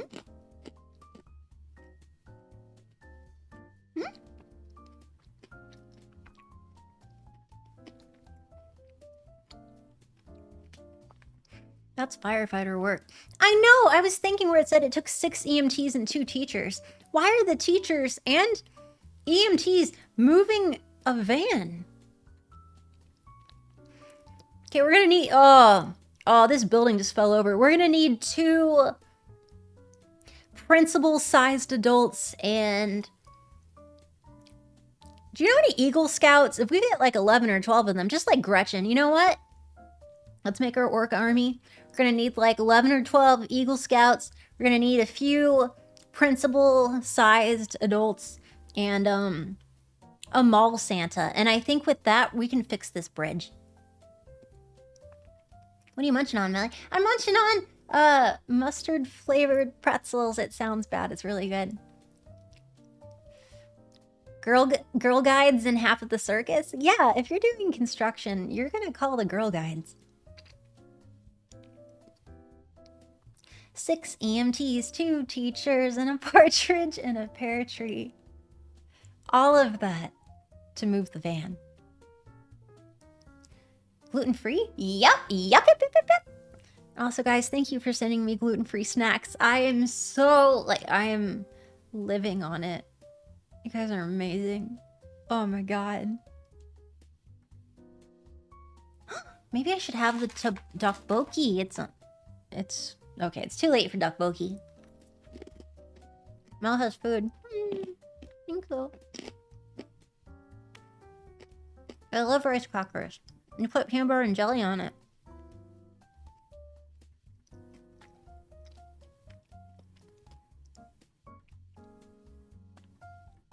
Yep, on Throne, you guys have been sending me delicious snacks. PB&J on rice cracker? Girl dinner? Well, it took a circus and all of these children to shift the van far away enough for us to bring in the stretchers. Edward vehemently refused his, and I tried to do the same, but the trader told them I'd hit my head and probably had a concussion.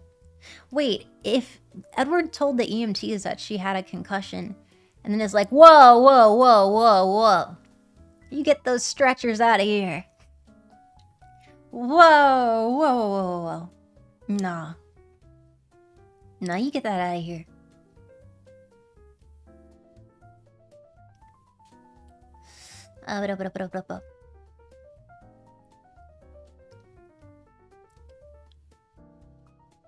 Edward got to ride in the front. Yay! And they put a neck brace on me.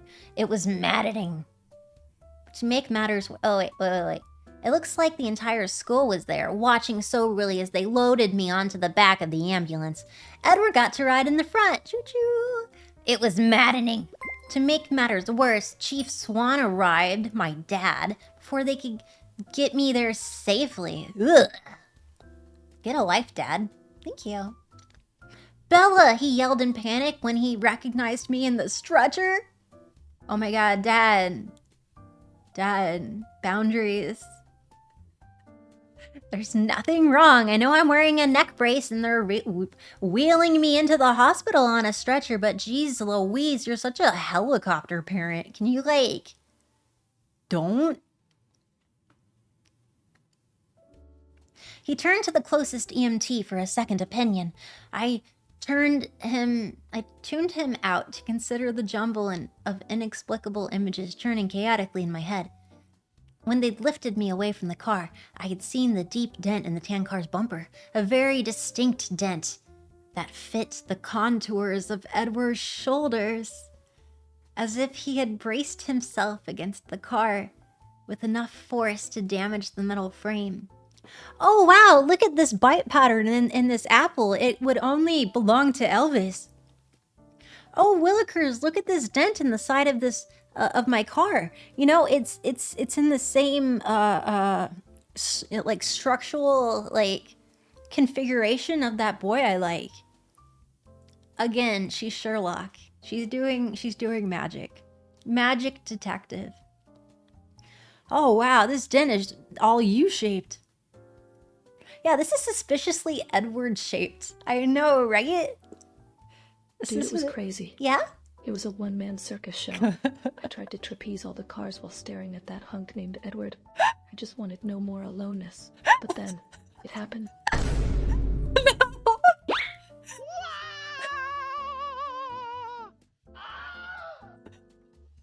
And then those EMT arrived. I'm gonna cry. I'm gonna cry.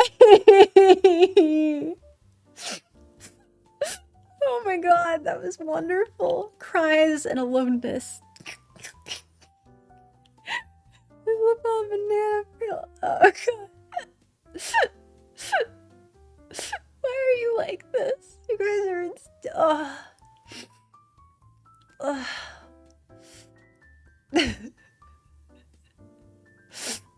God damn.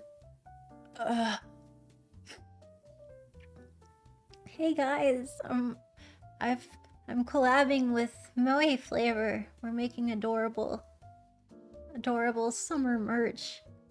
2XL in the Melody trunks are already sold out because I bought all of them. Technically that's not my size, but I bought all of them. They're really cute. They're really, really cute. You better be doing swim trunks with no top. Yeah, that's me. I was very insistent. I'm like, we need trunks as well. And did a lot of research. I'm like, oh, all these futuristic, like, clothing asymmetrical sites until eventually I'm like, yep. This is more minimalist, and it's got a hint of flair. Yeah, it was real particular. I feel bad. I really put them through it. But, they came out beautifully. Trunks look cool. Thank you. I can't wait to get all of it. Oof. And that bow. Oh. It looks really great. Thank you. I'm really, really happy with the team. Like, they did an amazing job. Okay, oh no, my daughter was in a car accident, and shut up, Dad, you don't know me, get bent.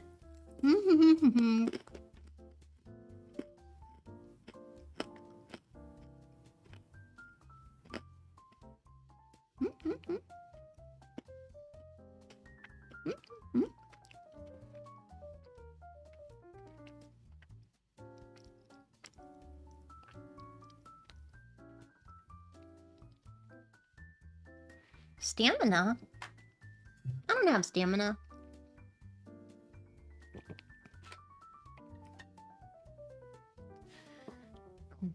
As if he'd braced himself against the car with enough force to damage the metal frame. And then there was his family, looking on from the distance with expressions that ranged from disapproval to fury, but held no hint of concern for their brother's safety. I tried to think of a logical solution that could explain what I'd just seen. A solution that excluded the assumption that I was insane. Naturally, the ambulance got a police escort to the county hospital. I felt ridiculous the whole time that they were unloading me. What made it even worse was that Edward simply glided through the hospital doors under his own power. I was grinding my teeth. They put me in, like, the emergency room or whatever, and, like, it was a long room with, like, a line of beds separated by pastel patterned curtains, and a nurse would put a pressure cuff. Whoa! Misread that. Pressure cuff on my arm and a thermometer in my tongue. Since no one bothered pulling the curtains around to give me some privacy, I decided I wasn't obligated to wear the stupid-looking neck brace anymore. When the nurse walked away, I quickly unfastened the Velcro and threw it under the bed. If you think you need to hide it, Bella, then you probably need to still be wearing it. I ripped out my IV because they don't know me, I'm a rebel. I ripped the IV out of my arm because... Fuck you, Dad. She's a rebel. She's a rebel. Okay. And your tongue, was that what I heard right? Nope! Nope. I threw it under the bed, which is such a dramatic... There was another flurry of hospital personnel, another stretcher brought to the bed next to me. I recognized Tyler Crowley from my government class beneath the blood-stained bandages wrapped tightly around his head. Tyler looked 100 times worse than I felt, but he was staring at me.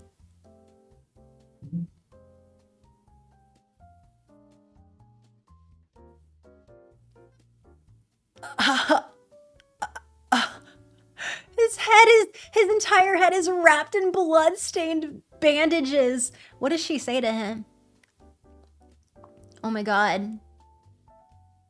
Oh my god, oh my god, oh my god. Tyler looked 100 times worse than I felt, and he was staring at me. Bella, I'm sorry.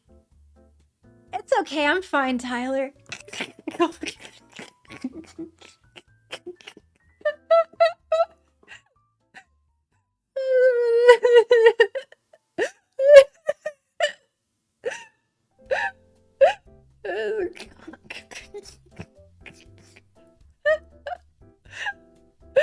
I wish I could write like this. This is gonna keep me awake at night for the rest of my life, that I can't write this well.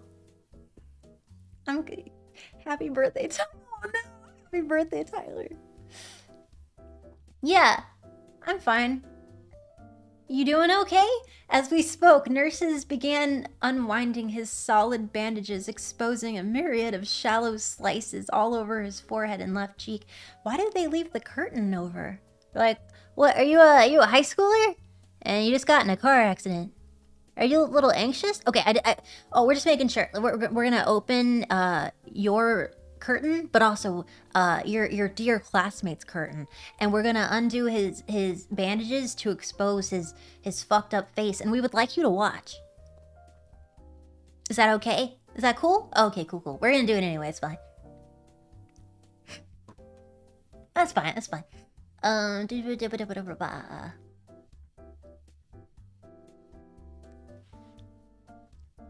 Now he ignored me. I thought I was going to kill you. I was going too fast and I hit the ice wrong. He winced as the nurse started dabbing his face. Don't worry about it. You missed me. I'm fine. Well, like, how did you get out of the way so fast? You were, like, there and then you, like, weren't. Edward pulled me out of the way. Who? Edward Cullen? He was standing next to me, I guess. I'd always been a terrible liar. I didn't sound convincing at all. Cullen.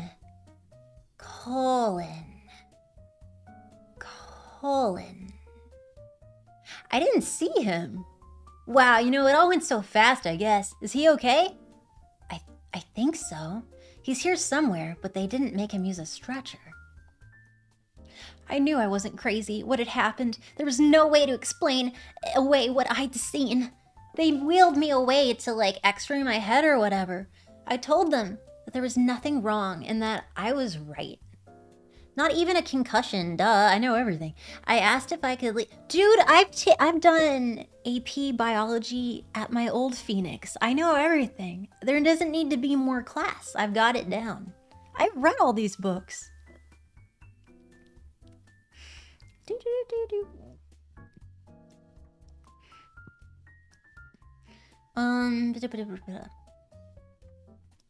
Said I was fine. The nurse said she'd talk to the doctor, so I was trapped in the ER, waiting, harassed by Tyler's constant apologies and promises to make it up to me. No matter how many times I tried to convince him I was fine, he continued to torment himself. Finally, I closed my eyes and just ignored him. He just kept on mumbling, like, remorsefully, and it was super annoying. Bella, I'm gonna kick you. I'm gonna defenestrate you. And then I'm gonna defenestrate myself. Bella, why are you like this? Oh no, not apology and guilt. Bleh. Please, kick Bella. I would like to, I would say. This dude feels generally bad, you shitty twat. Thank you, that's exactly how I feel. Mel, can you choke slam? Oh no! Frog splash from the top rope. Give Bella another concussion. Oh man! You guys are too funny. Oh my god.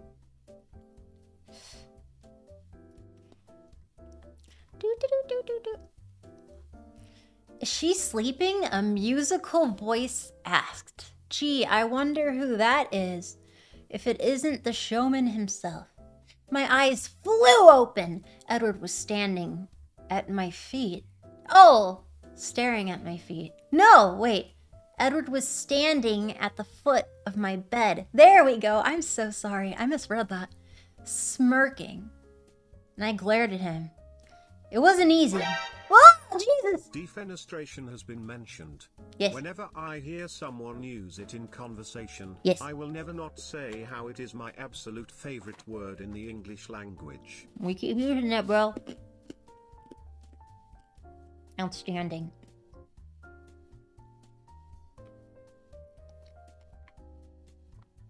But nice. Thank you for sharing your favorite word. What word did I learn yesterday? It was, cheekish? No. Shittering. Nope, close. Close. Shitterly. No. Flipperly. Flippantly. Flippery.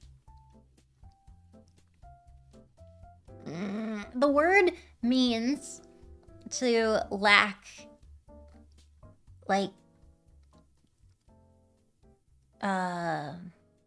purpose or vision. Being narrow-minded. Being narrow-minded is what it works. Shattering? No. To be narrow-minded.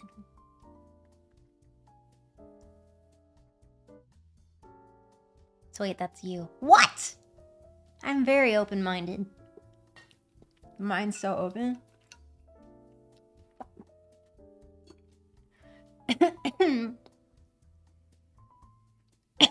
That went the wrong hole. Liberty gibbet? No, no.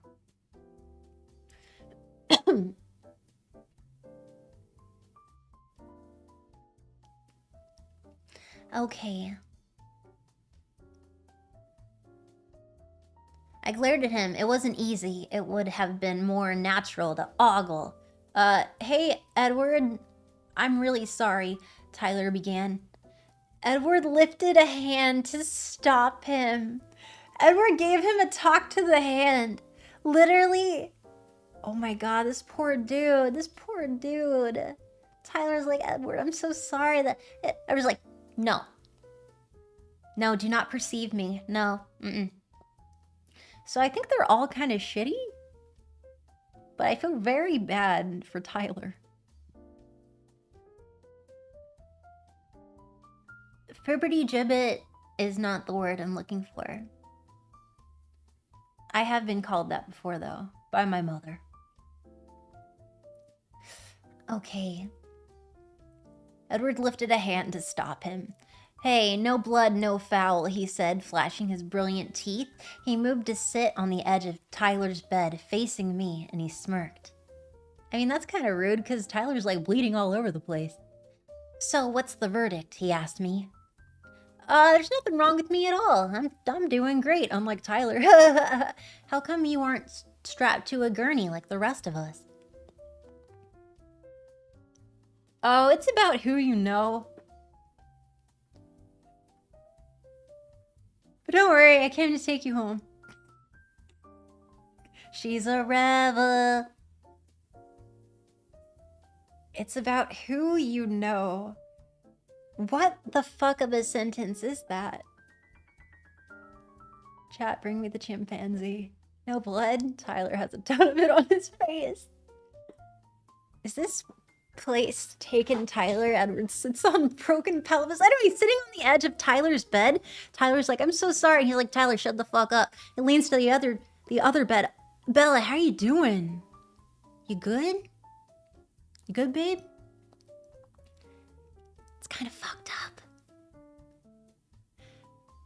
Also, the doctors aren't very good at, like, preventing people from just walking into the room.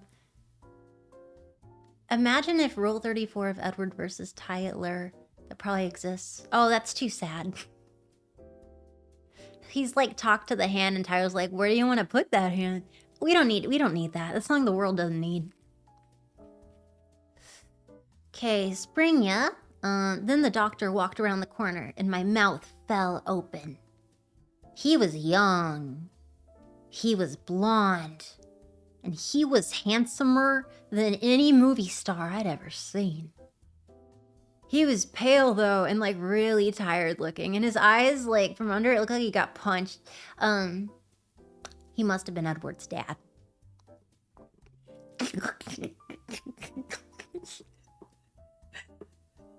It's Dr. Cullens. Oh, shit. What the heck did I wake up to? Nightmares. Handsomer. Are these words? I know. He's more handsome than her. Why did he sit on the edge of Tyler's bed and talked across the room to Bella, asking how she is? That just is, like, so mean.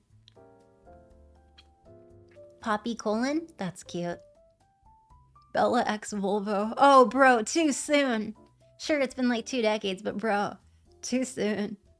Handsomer, good English here. My question is, it's about who you know. How does that fix being hit by a car? Oh, it's cool. I know Sam Adams, so, He spooked the car away from me. Or sorry, Samuel L. Jackson. Didn't this say that as like a beer? I don't know. If you know, you know. The cure is to be hit by truck. It's not what you know, it's who you know. So we have handsomer Dr. Cullens and shiny vulva and Geneva conditions. Shut the fuck up! Why are you making fun of me? Okay, handsomer,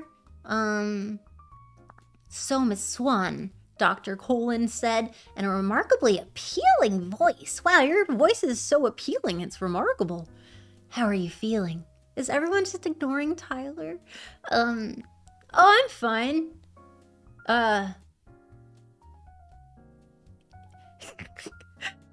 Well, your x-rays look good, he said. Does your head hurt? Edward said you hit your head pretty hard. That's fine. I hissed at Edward. Tender? He asked. No, not really. I heard a chuckle and looked over to see Edward's patronizing smile. His eyes narrowed. Well, your father's in the waiting room, and you can go home with him now. But come back if you feel dizzy or have trouble with your eyesight at all. Can I go back to school? Maybe you should take it easy today, Bella. I glanced over at Edward. Does he get to go to school too? It sounds like she hit her head pretty hard. She should have taken the day off.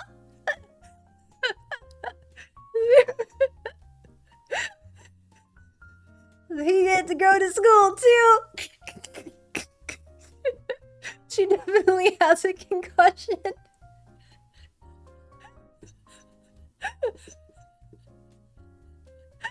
Said no one ever. She left the pickup truck. Yeah, she left the pickup truck there. How are you gonna get there? Or not?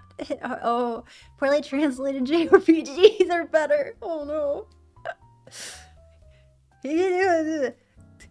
Someone has to spread the good news that we survived, Edward said. Actually, Dr. Cullens corrected, most of the school seems to be in the waiting room. Oh no, I moaned, covering my face with my hands. Dr. Cullens raised his eyes. Do you want to stay? No. I insisted, throwing my legs over the side of the bed and hopping down quickly. Too quickly. I fell. The doctor looked concerned. Oh my god, I'm fine. Oh my god, I'm so fine. I assured him again. No need to tell him my balance problems had nothing to do with hitting my head. At least take some Tylenol. Oh my god, it does not hurt that bad. I'm so good. Well, it sounds like you were extremely lucky, said Dr. Cullens. Lucky Edward happened to be standing next to me, am I right?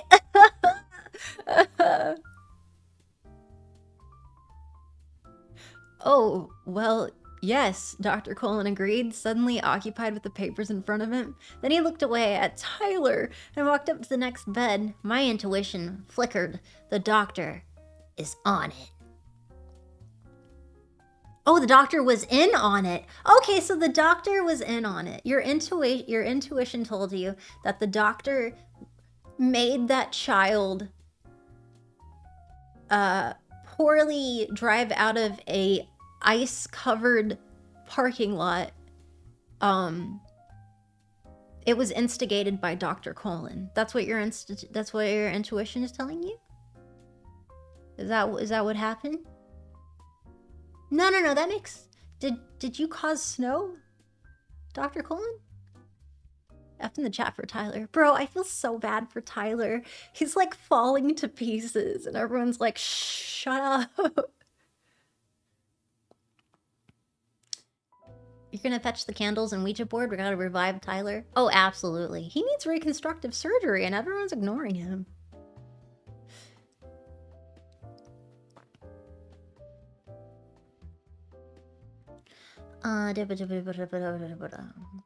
He looked away. Wait. Yeah, it happened to be staying next to me. Oh, well, yes, Dr. Cullens. Tylenol. Do. I'm afraid that you'll have to stay with us a little longer, he said to Tyler and began checking his cuts. I'm afraid you'll have to stay with us a little bit longer. As soon as the doctor turned his back, I moved to Edward's side. Can I talk to you for a minute? I hissed under my breath. He took a step back from me. His jaw suddenly clenched. But your dad's waiting for you.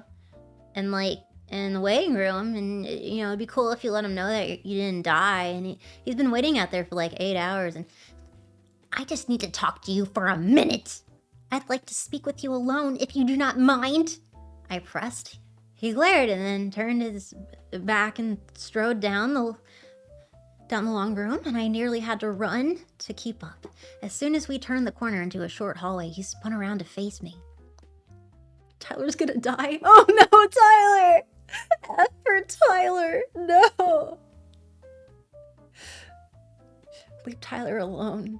Dick's out for Tyler. Wait, what? Sorry, what was that, John? Code Red? Don't give him Code Red. He's already unwell. Don't give him any energy drink. Give him a skin graft. Clever, Mel, clever. Okay. I'd like to speak with you alone if you don't mind. Spun around to face me. What do you want? He asked, sounding annoyed. His eyes were cold. His unfriendliness intimidated me, and my words came out with less severity than I intended.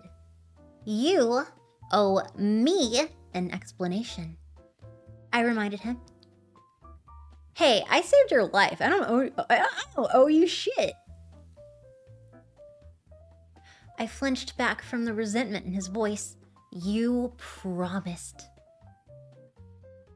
Bella, ayo, you hit your head, and you don't know what you're talking about. His tone was cutting. My temper flared now, and I glared defiantly at him. There's nothing wrong with my head, Edward. He glared back. What do you want from me, Bella? What do you want? Thank you. Hi. 13 months. Woof. Quick, hit her head harder to make her forget. Oh no! What do you want? I want to know the truth. I want to know why I'm lying for you. What do you think happened then, Bella? What do you think happened? He came at me in a rush. Well, I don't have a concussion, but all I remember is that you weren't anywhere near me. Tyler didn't see you either. So don't tell me I hit my head too hard. That van was going to crush us both, and it didn't, and his hands left dents in the side of it. And you left a dent in the other car. And you're not hurt at all. The van should have smashed my legs up good, but you were holding it up. I could hear how crazy it sounded, but I couldn't continue, and I was so mad, and I couldn't feel the tears coming, and I tried to force them back, and I was just grinding my teeth, and it hurt, and my gums hurt, and he was staring at me incredulously. But his face was defensive. You can't handle the truth.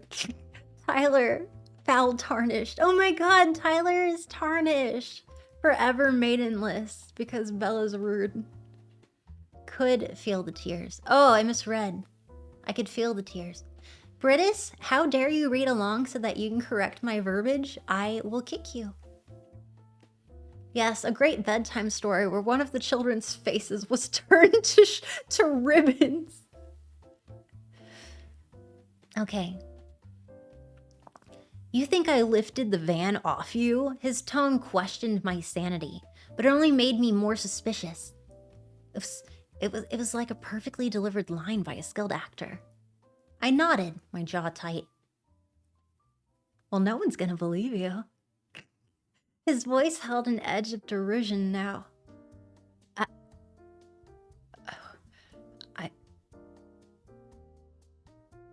I'm not gonna tell anybody. I said each word slowly, carefully controlling my anger. Surprise flitted across my face. Then why does it matter? It matters to me. I don't like to lie, so there better be a good reason why I'm doing it. Can't you just thank me and, like, chill? Thank you. You're not gonna let it go, are you? Nope! No, I'm not. In that case, I hope you enjoy disappointment. Fucking slay, Edward. Fucking slay, bestie. Woo! Damn. Woof. Fucking slay. With the sanity question tongues. What? That would be the normal reaction, but Bella is not normal. That's, yeah. Ye tarnished. Calling it now. Edward is a mind flayer. Calling it now. You know what? I'll take on that 20 euro. I'll take up that offer. Edward mind flayer. Does that mean that Haruka is team Edward? Because if I'm team Jacob, then we're like rivals. She's barely sentient. That's mean, but Bella's Shadowheart. No wonder I don't like her. Okay. I hope you enjoy disappointment. We scowled at each other in silence. I was the first to speak, trying to keep myself focused. I was in danger of being distracted by his glorious face. Oh my god, did I write this? Jesus Christ, did I write this? Chat, I'm so embarrassed. I'm getting secondhand cringe. I'm so embarrassed that my teeth hurt.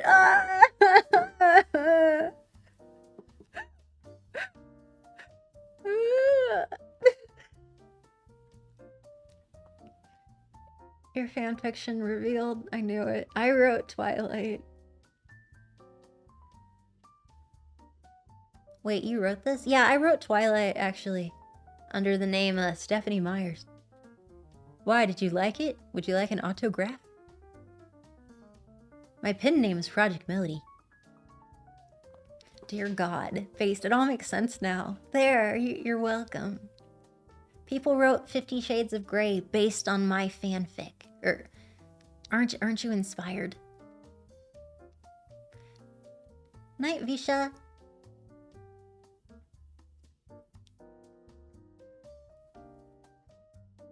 Aw. 100 pages is too much cringe to handle. I know, I'm struggling, dude. I'm gonna get there. I had a goal. I now have incentive to take revenge. I'm almost done. What? What is that? Don't make any embarrassing memes. I'll strike you. Okay. Let's see. I was in danger of being distracted by his glorious face. It was like trying to stare down a destroying angel.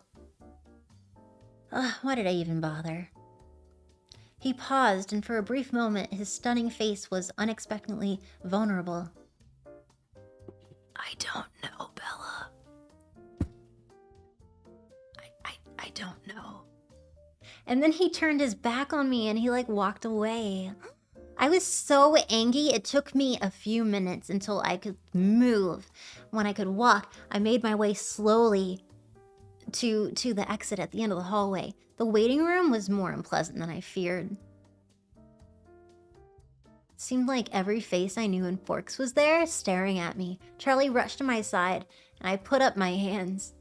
Okay, so everyone in the town, there's like 5,000 people in the waiting room like, Bella, are you okay? What about Tyler? Who? Bella, are you okay? Dad's like, oh my god, my only child, my beautiful child who just moved here like 3 days ago and got hit by a car. Are you okay? She's like, talk to the hand, Dad, because the face don't want to hear it. Thank you. 5K people waiting in the waiting room half died of suffocation. Bella, what the fuck? Yeah.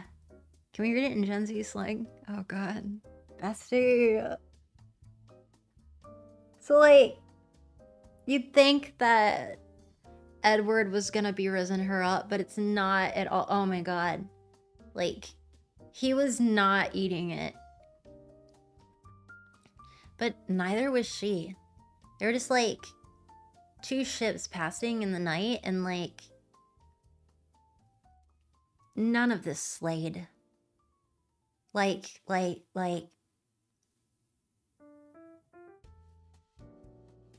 I mean, I know the book's like gassing up Dr. Cullen because, oh, he's so symmetrical. Ugh. But yeah, I don't know. The story has been riskless so far, incredibly riskless. Incredibly. I'm about to send my heart back to the Shadow Realm and my head back to the skibbity toilet. I don't know what to do anymore. God damn it, Hawkeye. God damn it.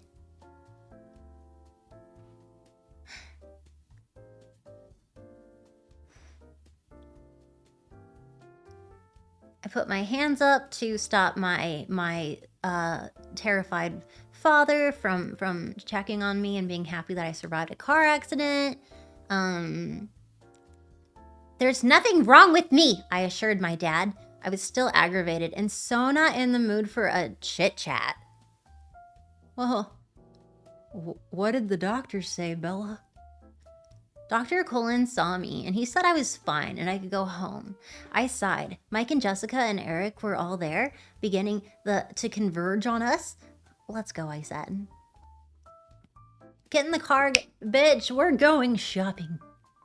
Charlie put one arm behind my back, not quite touching me, and led me to the glass door on the exit. I waved sheepishly at my friends, hoping to convey that they didn't need to worry about me. It was a huge relief, the first time I'd ever felt that way, to get into the cruiser. This is the first time you got in a car, Bella? We drove in silence. It was so wrapped up in my thoughts that I barely knew Charlie was there. Ugh. I was positive that Edward's defensive behavior in the hall was a confirmation of the bizarre things I still could hardly believe I'd witnessed.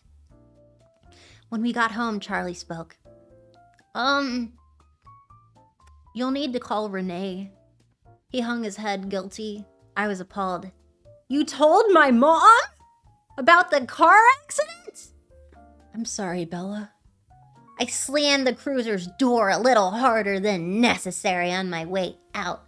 My mom was in hysterics, of course, because of the whole car accident. I had to tell her I felt fine at least 30 freaking times before she would calm down. She begged me to come home because, I had a neck brace for a little while. My God. She was forgetting the fact that home was empty at the moment, but her pleas were easier to resist than I would have thought. I was consumed by the mystery Edward presented, and more than a little obsessed by Edward himself. Hyperfixation, I'm telling you. Stupid. I wasn't all eager to escape Forks as I should be, because it's Washington. And what sane person wouldn't want to go back to Phoenix? But here I am.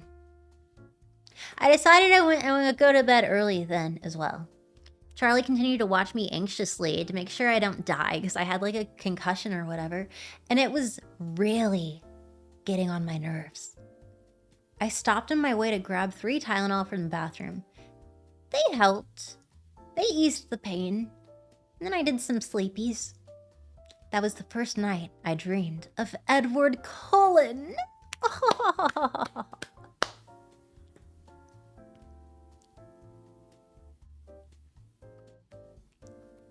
That was the end of chapter 3.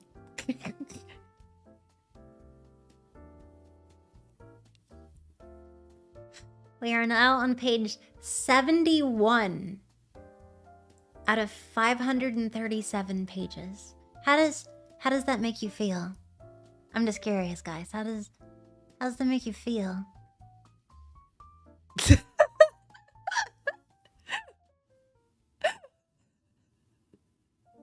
30 more? God damn it. Can't I like give up? I am in a fever dream of pain and suffering. Horrible. No. Please stop here. Numb. No. Hell, my name is Twilight. We pasted page 39. We did pass that. Tyler's name better come up the next 30 chapters. I mean, if they go do the pool or the beach party thing. I resubbed, so that tells you how much I hate myself. What a beautiful sentence. Thank you so much. Osmi? That's hilarious. I appreciate it. We finished 3 chapters. You can stop now. We can burn the book now, right? I feel like we should probably finish it on stream. Not necessarily tonight. Save it for another torture stream, Mel. Well, wait, are you torturing me or am I torturing you? I'm not burning mine, that's for sure. Britis, why do you have it in your hand? Tell me, please. I need to know. Please. Everyone gets tortured here. Kinky. Burn the book, Mel. Burning books is bad. You like it, though. Oh? Britis, explain yourself to the class. Mel, why did you choose to read this? An answer for an answer. Okay. I wanted to do some reading because it's nighttime. Get a little sleepies. And I thought, what's a good book that's easy to read that would hurt everyone? And then, I don't know, Twilight came to my heart. Twilight came in my heart. Talk to the face, Dad. Talk to the hand, Dad, because the face don't want to hear it. Why? I don't know. Something deep down inside me is broken, dark and mysterious, and it hates itself.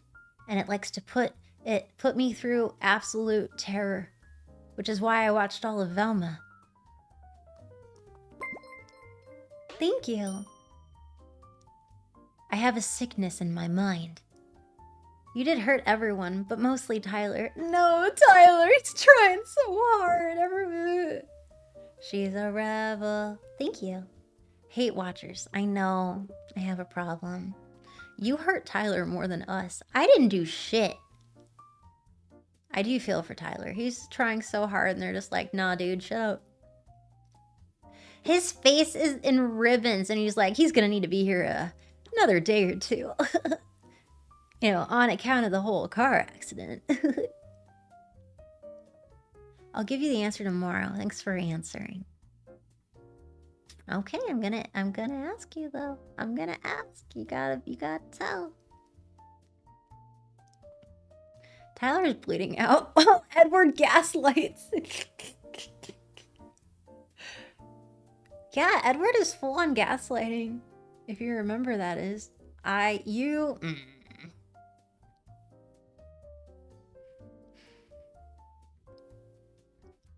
Yeah, well, no one's gonna believe you.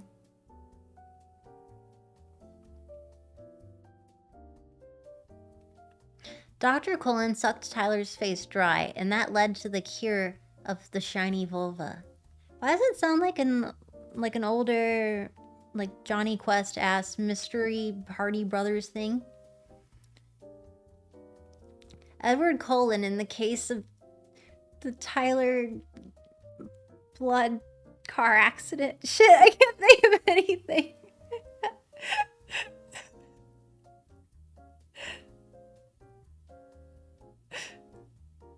Grace Bannon would whip Dr. Cullen's ass. I'd watch that. Is his face okay? No, it's not.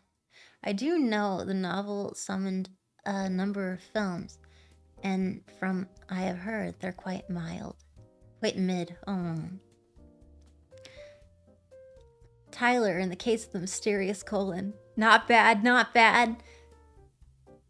The Hardy Boys, in the case of the missing Tyler. Oh! Case of the missing Tyler's face. Edward Cullen, in the case of the chronic face crusher. He doesn't have a face. He can't face the music because he doesn't have one. Why would Edward sit on the end of his bed and he's all fucked up and needs to like get his skin replaced. And he's like, I'm so sorry, Edward. Oh man. Edward's like, shut the fuck up. And he's sitting on the edge of the bed and he's got his hand like in front of Tyler's face, like, shut the fuck up. And he leans over, hey Bella, how you doing, boo? Edward sounds like a real dick. So many unlikable characters. This book single-handedly ruined the vampire genre. Well, it didn't help it, I'll give you that much. Bella isn't much better. No, she's not. No, they all kind of suck. I like the creepy, like the Cullens family, how they're too close. That would be an interesting book in its own. Or a Mori episode. He's 500 years old. We forgot who the father was. Hellsing Ultimate elevated it. That's fair.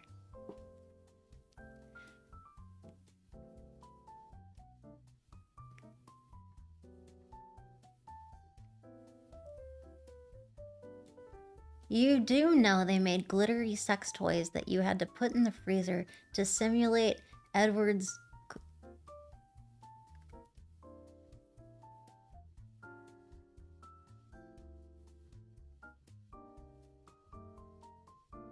Was that information truly necessary? Like, I feel like I could have lived a perfectly happy and complete life without reading the sentence that you just said. Was that necessary? On this stream, absolutely.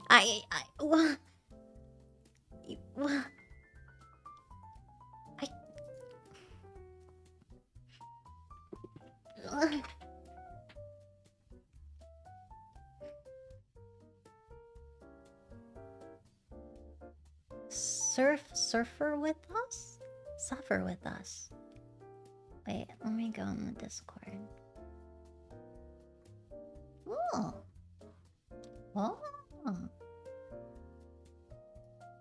VShojo.